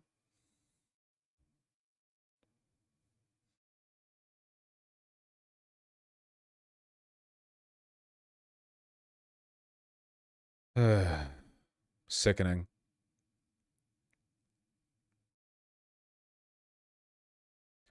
Almost ran over the school admin as well. Really? This fella, I take it?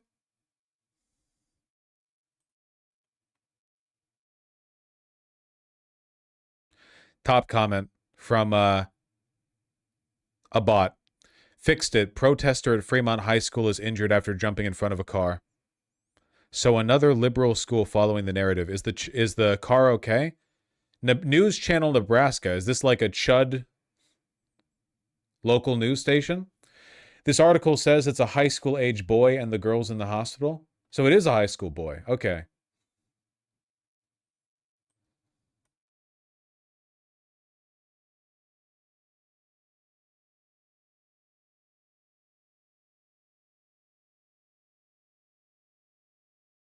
Yeah, she'll be okay, probably. The girl was loaded into an ambulance on a stretcher and transported to a hospital. She was alert, talking and smiling while interacting with first responders. If nothing else, I'm glad this administration has really, like, pulled the wool off of people's eyes and revealed the fact that conservatives are not, in fact, just your stern neighbor or your, like, curmudgeonly grandpa. They're demons and they walk, you know, midst us. They're not, like, this is not a cute little social riff. It's not a disagreement over opinion. It's not like a non-political, it's not like an error in judgment or character. There's a fundamental difference between us and them, and they are evil, and society can only survive if they are disempowered. More and more, this girl certainly will never forget, the people at this rally will never forget, that conservatism is a disease so evil that they will attempt to murder you with their car for no reason other than because you don't want to be, you know, murdered by ICE, essentially. Like, they will kill you for not wanting to be killed. They will kill you because you believe in the Constitution or because you believe in freedom or goodness. They will kill you because you look like their fourth grade English teacher. They love death, and it's the only thing they believe in. It's like that fucking penguin, you know? A naked representation of the fact that their ideology is nothing but a collective suicide. They believe in nothing besides the process of burning oneself out and taking the rest of us with them.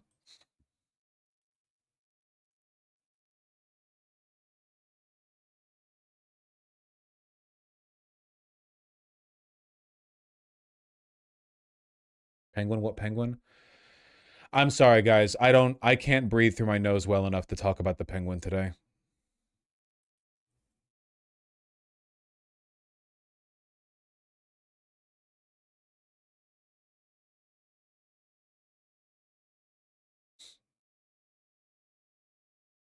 Oh.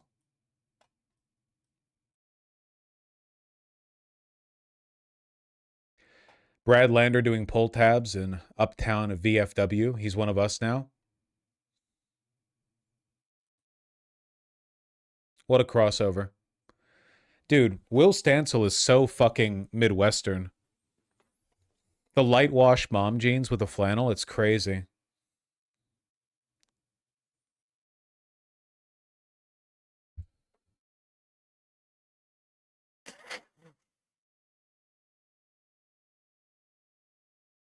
We all dress like that? I know. I know.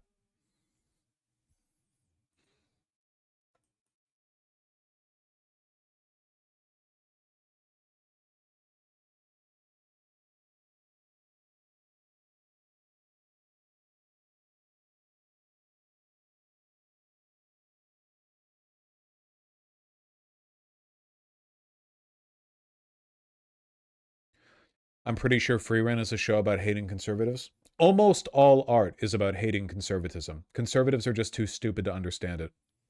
Basically, every hero in every story in every medium is in some way a paragon of virtues that they reject in their politics. They just do not understand it.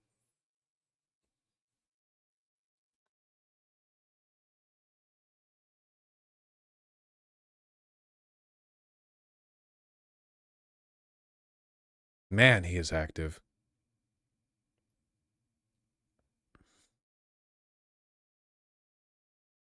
I'm not sure how to address this, but apparently I'm getting kicked out of ICE rapid response for the moment because I'm allowing press ride-alongs with an extremely strict condition that no other observer be identified. Lots of observers are allowed ride-alongs. Hopefully they get over this. Fallout is actually very anti-fascist. I'm not sure if you've seen it yet. I mean, I've played the games. Yeah, Fallout's anti-fascist. Even if Bethesda doesn't understand their own source material. Fallout 1 and 2 are anti-fascist. Well, yeah, dub at the show. I'll see the show eventually. All media like that is anti-fascist. I'm genuine. I'm truly not exaggerating when I say that basically all art is anti-conservative.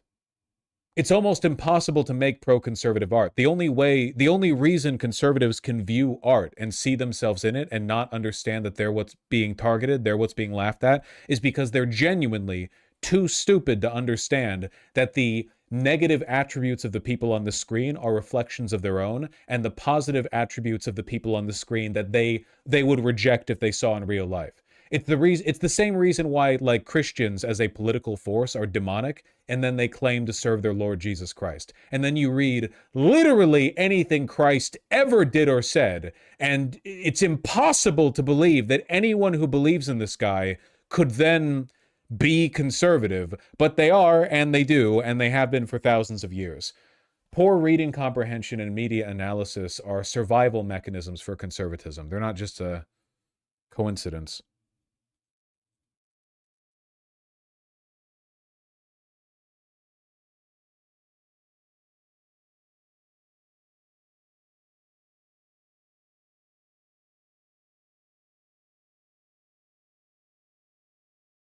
Maybe keeping the scripture in Latin so the peasants can't read it was a good idea. Do conservatives deserve literacy? Interesting question. I'd have to think about it.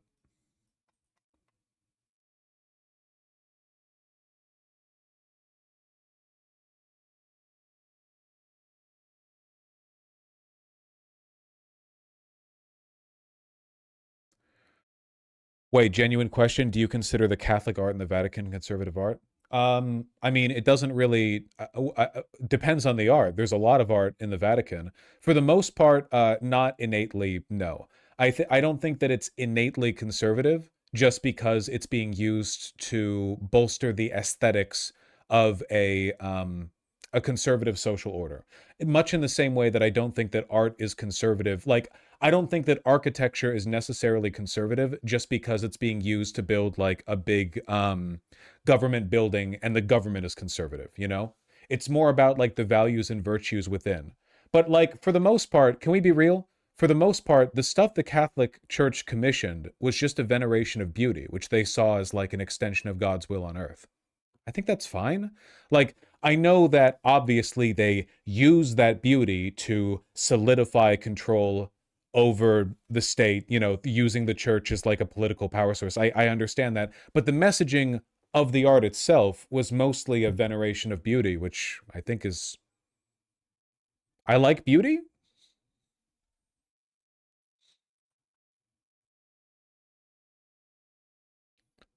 Protestants cannot make art. Protestants aren't human.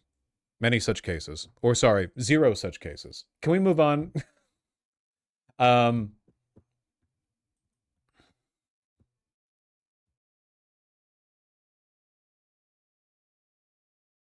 There were multiple artists who offended the church through their methods of creating religious art. Yeah, it's not like a coincidence that historically artists have usually been relatively left-leaning. The Catholics did commission artists who they probably were like, you know, like they recognized that those artists were not exactly living godly lives.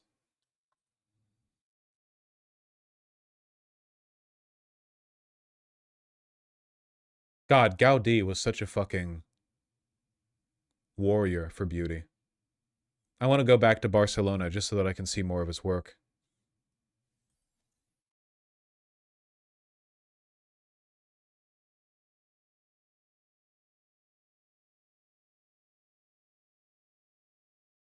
Fucking phenomenal stuff, man.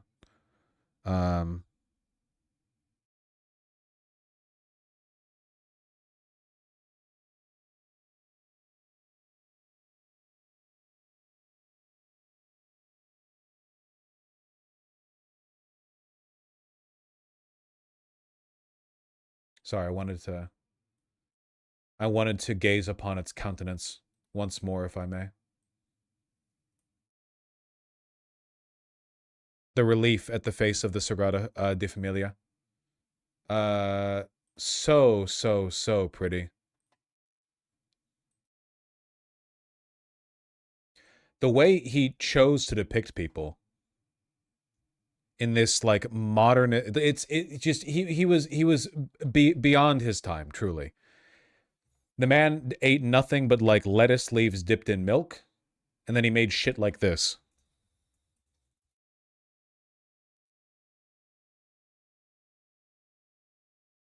Like 150 years ago.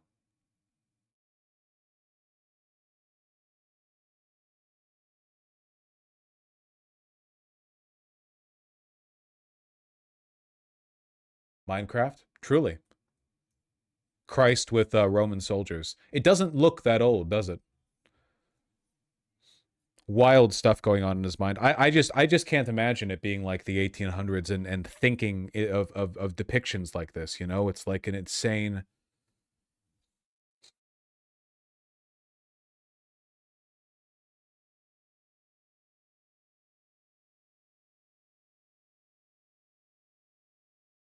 When is that shit supposed to be finished? Hold on. Sagrada Familia never finished. Wojak. Where's the comic? If you will consult the chart. Enough bricks for this month. Time for a well-deserved nap. I hope it's never finished. Is God's work ever finished?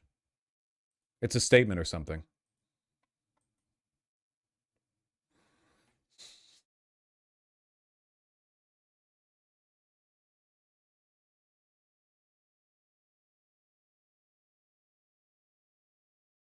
Close this, close that, close this, close that. Want to see something funny? Let's talk about what happened in Minneapolis. ICE murdered an American citizen in cold blood, and then the Trump administration called him a domestic terrorist. Yeah. That's it. Yeah. Like plain and simple. Yeah. I see the administration trying to spin it, and it's fucking disgusting. That's not that funny? I don't know. I think it's a little bit funny for the guy who was like, I'm going to vote for Trump because he gets pussy, having to take this somber tone. Even fucking Joe Rogan had to, you know? It's a very like indicative like watermark, you know, like a temperature check on the administration when the people whose job it is to hype up like the apolitical guys. You know what I mean? Like you're like these are the people who are meant to rile up the dumb cattle. Like, yeah, fucking Trump's base, dude. We're gonna get to say retard in the office again. And then when those people are now like, I don't know, this one looks bad, guys. It's like they didn't even have a moment where they're like, hey, we're reviewing the footage. We're going to try to see what's really happening.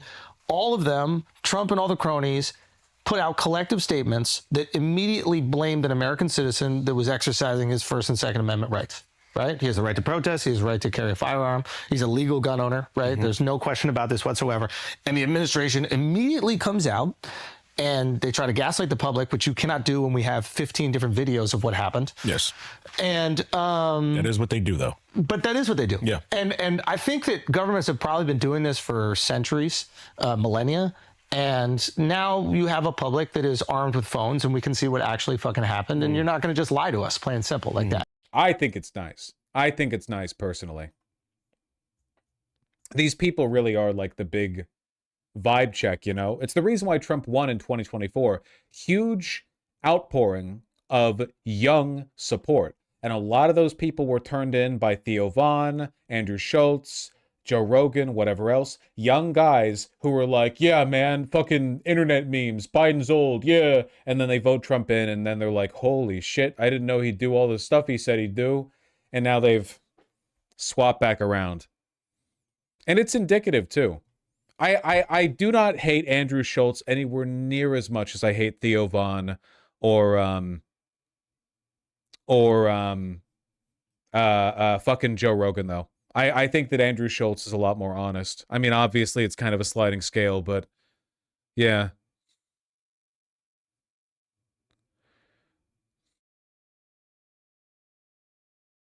Current look at podcasts that supported Trump. See what Trump's been doing? Not good. I know we had him on the pod. Great app. Yo, he smelled like baby powder. What I've noticed is since he's been on the show, there's been a bit of a vibe shift. Doesn't feel aligned with like who we are as grifters. Receiving money from the GOP, that doesn't define who we are as artists. Yo, but here's my thing. I didn't think we were doing this to help him get elected. I thought we were doing him a favor and then we could open for him on the road. We didn't tell them who to vote for. We made a suggestion. We've always been the kind of guys who just tell it like it is. Tell it like it is. And like right now, we're telling people just not to blame us. Enough of that, though. Let's get to our guest. He's the GOAT. You know him. You love him. Kyle Rittenhouse.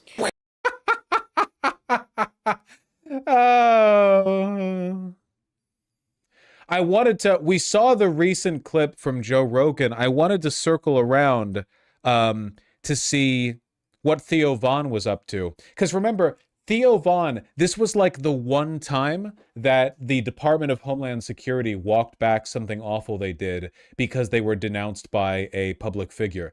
The DHS put a Theo Vaughn clip inside of a larger video they posted about how based and red-pilled it was that they were kicking immigrants out. And Theo Vaughn quote tweeted and said, like, I don't support this. You know, my family are immigrants. I don't like this at all. And they deleted it because they didn't want to argue with Theo Vaughn. They'll argue with Ariana Grande and fucking Taylor Swift, but not with Theo Vaughn, which is so, so, so funny. Yeah, content no longer available. They took it down. Anyway, I wanted to see what Theo Vaughn was up to. Here he is with Bernie Sanders discussing the ICE raids. Man, the temperature check on this one really shifted, huh? You can really, really, really see the Gen Z voter demographic shifting like, vroom, you know? I hate these idiots so much. You really should. You really, truly should. Trump's approval rating among Gen Z has dropped a massive 42 points in the past year, new polling has found. And also, don't get too high on your laurels or whatever here, you know? Keep in mind, Theo Vaughn, Joe Rogan, Andrew Schultz, they shifted to being openly pro-Trump because they were in it for the money. And when the next election cycle rolls around, the money's going to roll around too. So don't be surprised if all these people who are getting somber over ICE now come, 2027, they're going to be like, yeah, well, I'm not voting for a Democrat. Who's this next guy? Like they're going to play the same game over and over again as the money and the opportunities roll in. 42-point drop in support among Gen Z over the past year from Trump. Bernie's always been really weak on this, man.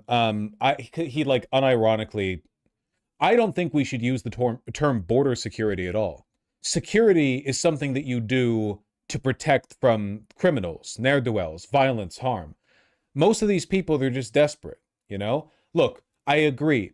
People who come into the United States should not slip in the cracks. They should not disappear. We should have enough people to, you know, to process them, their immigration. But what we need for that, we need more money for immigration judges, right? Like, we need to put money into that system. Framing this as a security issue is an implicit concession to the Department of Homeland Security. The idea that illegal immigrants pose a threat to the United States, which they just don't. They just don't. They just don't. Maybe in like the broad sense of it's important for us to keep tabs on everyone in the country so everyone can pay the taxes and get paid into from the system. I get that, you know, but that's not security. That's just bookkeeping. That's bureaucracy. Times it's I just don't like that concession. I really don't. The idea that ICE would be like, we don't need a more toned down version of ICE. We need to fundamentally reframe how we think of immigrants. They are just not a threat to us. They're not. They're just not a threat to us. They're just not. We don't need to, like, the goal here is not to just soften our tactics on dealing with a security issue. It's not a security issue. It's a bookkeeping issue. Fucking retarded way to try to play like the centrist both sides there. But, you know, you get a couple minutes of saying he's bad. Well, you have to do this, like, you know, this he and ha. Thank you, Bernie, for shutting that down. Yes. That's what I meant. That's such a funny place to end the fucking clip, dude.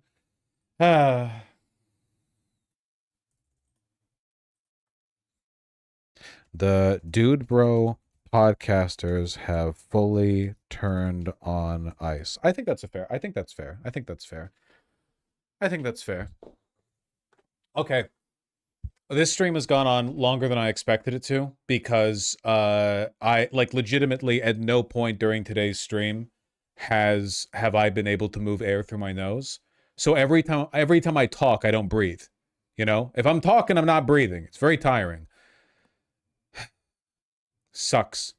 I'm going to get a sleep study done. I'm going to get a sleep study. I'm going to mouth breather arc. The mouth breather arc's been for like a fucking decade, man. It really pisses me off. I should imagine how square my jaw would be if I was doing, you know, the nose breathing exercises that everyone else can do. You know, I can't fucking breathe.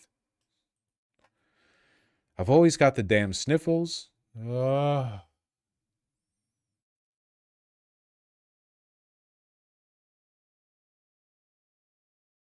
You've been anti-mewing?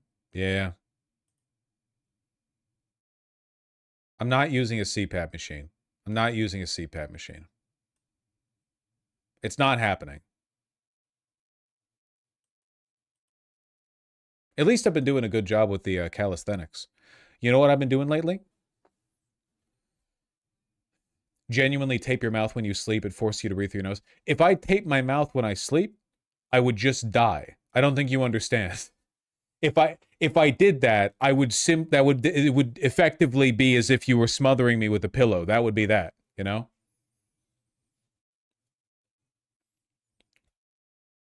The calisthenics has been going good. You know what I've been doing lately to improve my knee strength? Like knee, the joint, you know? Look at this. Okay? Look at this. All right? So can you see my toesies? I'm up like here, you know? You do like back up. But on like your tippy toes. And if you do that on your tippy toes, you really feel it in your knees.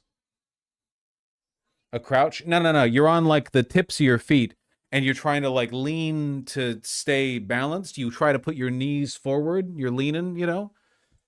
Puts a lot of stress on your knees. But that's good. That's not good for your knees? No, it is good because you want to, it's everything in your body can be improved.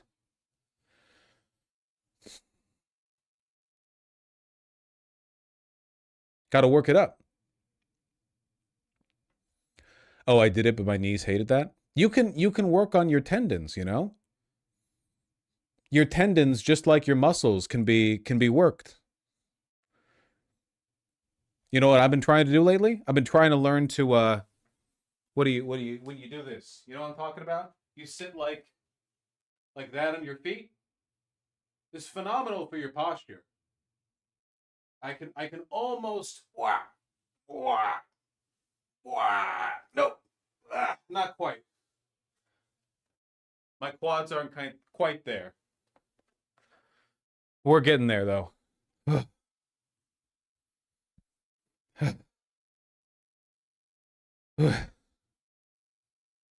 That's tough.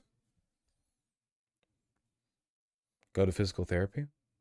I'm doing the physical therapy. My problem is that I can't fucking breathe.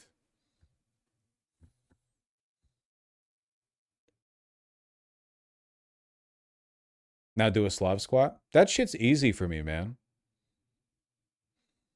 Go to breathing therapy? Yeah.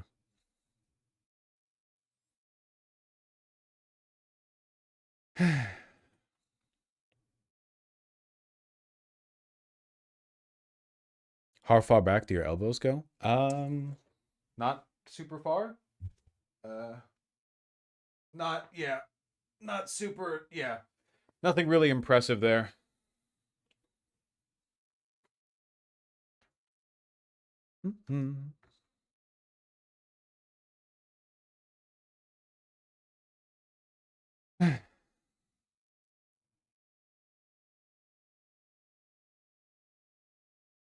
I lost my train of thought. Oh yeah, I don't have anything much to say about this. I just think it's funny.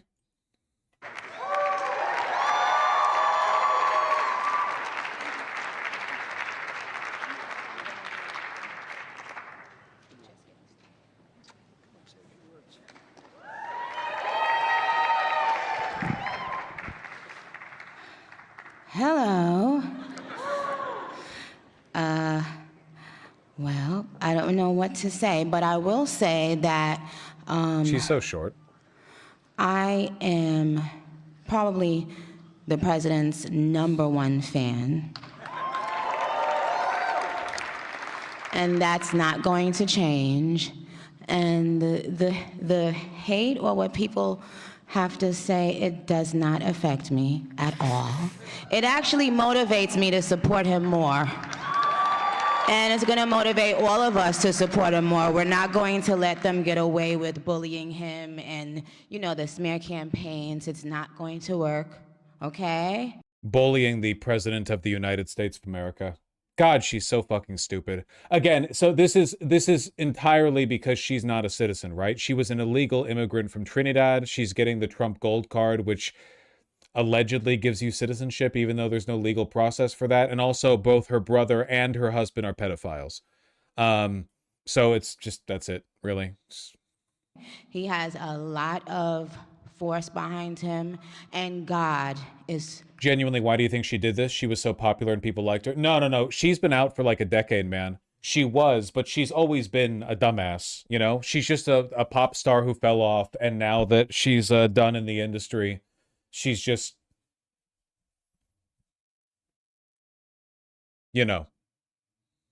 protecting him. Amen.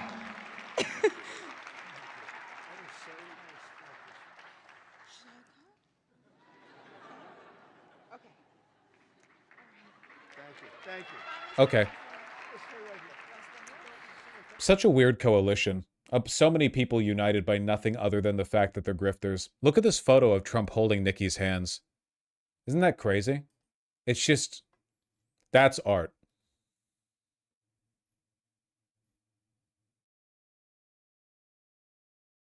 Trump's weird diseased hand. This is the foundation that he puts on. Because he's got like severe bruising on his hand, right? From all the IV drip.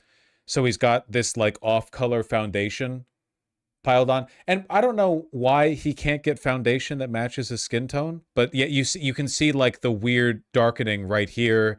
And then he's caked it on right here in her fucking hands.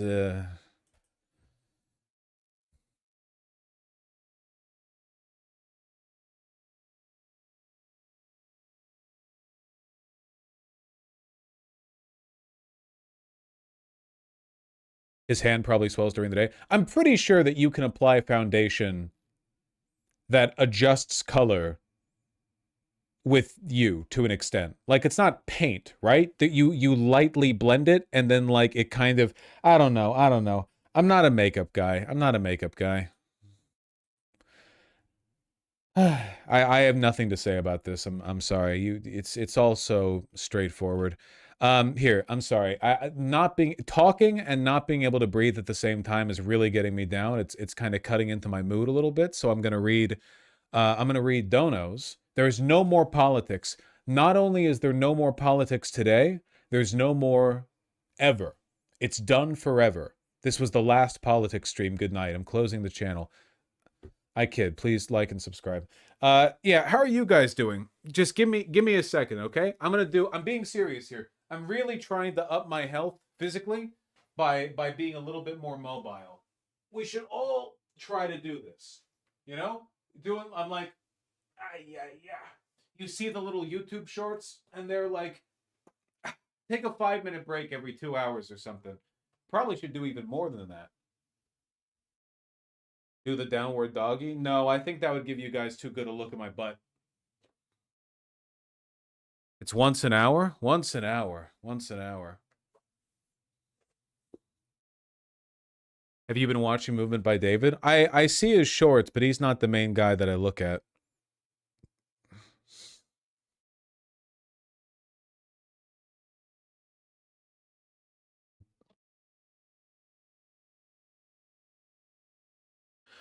Who's the main guy? Here. You want to see you guys want to watch a calisthenics video with me? Just one?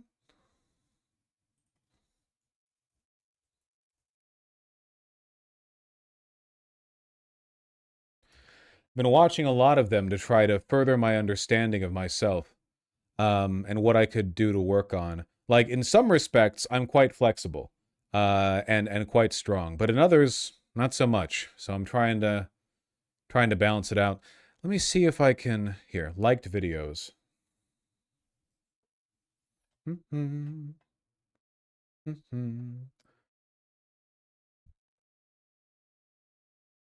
I like this strict fit guy. I think that his progression recommendations are pretty good. If all you do is strength training, then sore joints are eliminating your ability to move freely. So here's a full body mobility calisthenics workout to do before work or at home. Starting out with wrist circles for 60 seconds. Make sure to keep your arms. I like this guy. I think this guy does a good job. But let me find the one that got me into this. Hold on. Watch later.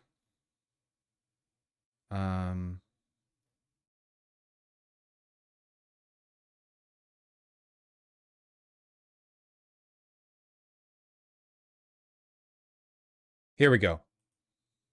I don't really put much time or thought into flexibility, but that is probably because about 10 years ago I built more flexibility than I ever needed in a few short months. Flexibility which I've maintained since then with almost no work. Currently I spend less than 10 minutes a week on flexibility, which slots in between my strength training to add practically no time, staying well under 40 minutes of work a week in total for fitness. But let me be clear, none of this would have been possible if I'd have just stretched. Similar to strength, it's only been through the application of a very simple but very potent training technique that I've been able to create such extreme and long-lasting results. In this video, I'm going to finally reveal the secrets behind what that method looks like and show you the technique that I've used to build flexibility so efficiently. And we'll go through an example you can follow along yourself, so you can try this right now firsthand and see just how superior this is to the way most people approach this stuff. Anyone can build a very flexible body, and with the channel name? Oh, this is Jack H. Woods. This guy's technique or his philosophy or his recommendations really struck with me because he talked about the value of approaching stretching and calisthenics broadly as a strength exercise rather than as like a yoga thing. A lot of people approach flexibility from a yoga perspective, but yoga is meant to be this like general wellness calming thing for the most part, you know? But if you're not into that sort of thing, and I'm not, treating it as a strength training routine is much more effective. right method build up to movements like splits, straddle L's, handstand presses. Just like with strength, it's a skill that can be acquired. And as I said, with the right process, that does not have to take long at all. So let's get into it. Why is it that so few people manage to get flexible? Well, think about how most people approach it. They'll think that they should stretch because that's something you should try and do to not get old and stiff, or to keep healthy during exercise, not get injured. And so you might stretch, it's uncomfortable, it's effort, you definitely feel it, but it doesn't really do anything. You don't actually get more flexible as a result of it. I'm sure you can relate to me on this if you ever have tried stretching before. Why does this not work? Well, your muscles are not rubber bands. Flexibility is not the act of stretching them and trying to get them longer. Flexibility, or the lack of flexibility that you currently have, is a protective mechanism. Easiest way to think about it is imagine that you were super flexible. You have the same body you have now, but you can move in all the ranges of motion you want. Imagine it diving in. Why do they want to be flexible? What's the end goal? Okay, I don't want to like overstate my case here, because I'm obviously kind of following an interest right now, but I think that the undervaluing of flexibility is one of the reasons why long-term life quality is going down so much. Everyone sits all the time, and even people who get really strong, often it's just a bunch of muscles sitting on a frame that's still really, really like stiff and inflexible. And then you see all these people, and I'm not trying to do like thing Japan, because it's not just Japan, but like all over the world, there are old people who are like surprisingly lively, and they move around and they do stuff well into their 80s, and almost always they have robust jobs or like activities that keep them moving. My grandpa is 96 and he still bicycles. And I think, like, ultimately, the reason for that is because your long-term health comes down to the healthier spine. Like, it's, if you're really, really strong, but when you get up, you're like, oh, you know, like, look at me, I can deadlift 400, you know, my movement like this is very strong, but then you try to do like a weird motion and you're like, you know,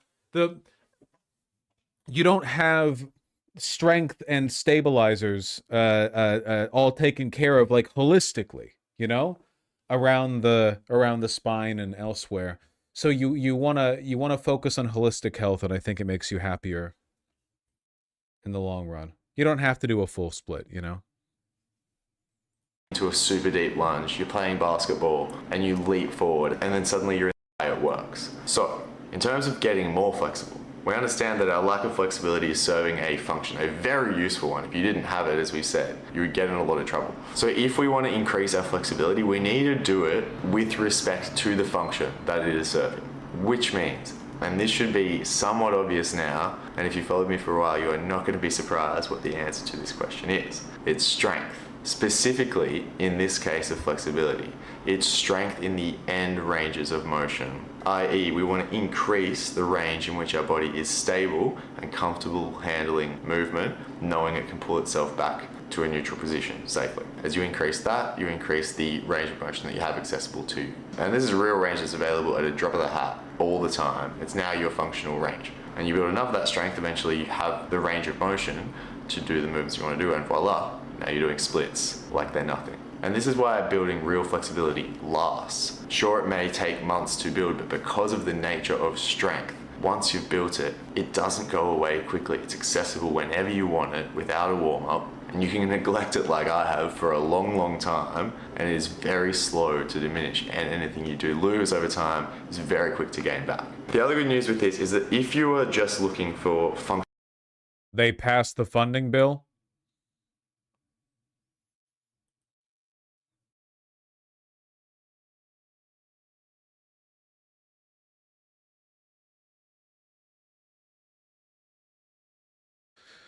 The two sides have agreed to separate Homeland Security funding from the rest of the legislation and fund the DHS for 2 weeks while they debate the Democratic demands for curbs in the U.S. ICE agents.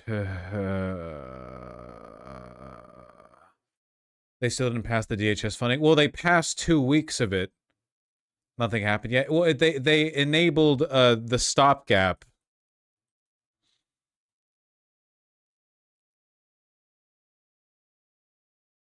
And extended current funding for whatever. I'm just gonna...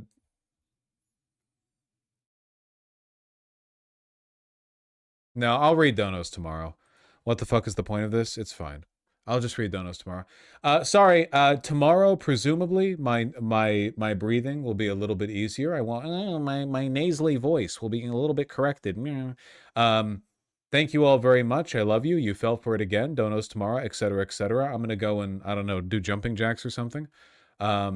Yeah, please. Sorry, seriously though. Everyone take care. I love you all very much. I apologize for the levels of energy that you would expect from a person who basically didn't breathe the entire time that he attempted to sleep for the 4 hours he got last night. And I hope, see, I couldn't breathe while doing that. I hope you have a wonderful day. All right, take care. Try to do some stretches, okay? Try to do some, here, you know what? You know what? I'll read the donos tomorrow, but you know what I'm going to do right now? I'm going to show you guys the closest I can get to a front split, okay? And that's going to be, okay? Here. This is as close as I can, okay? Well, okay, hold on.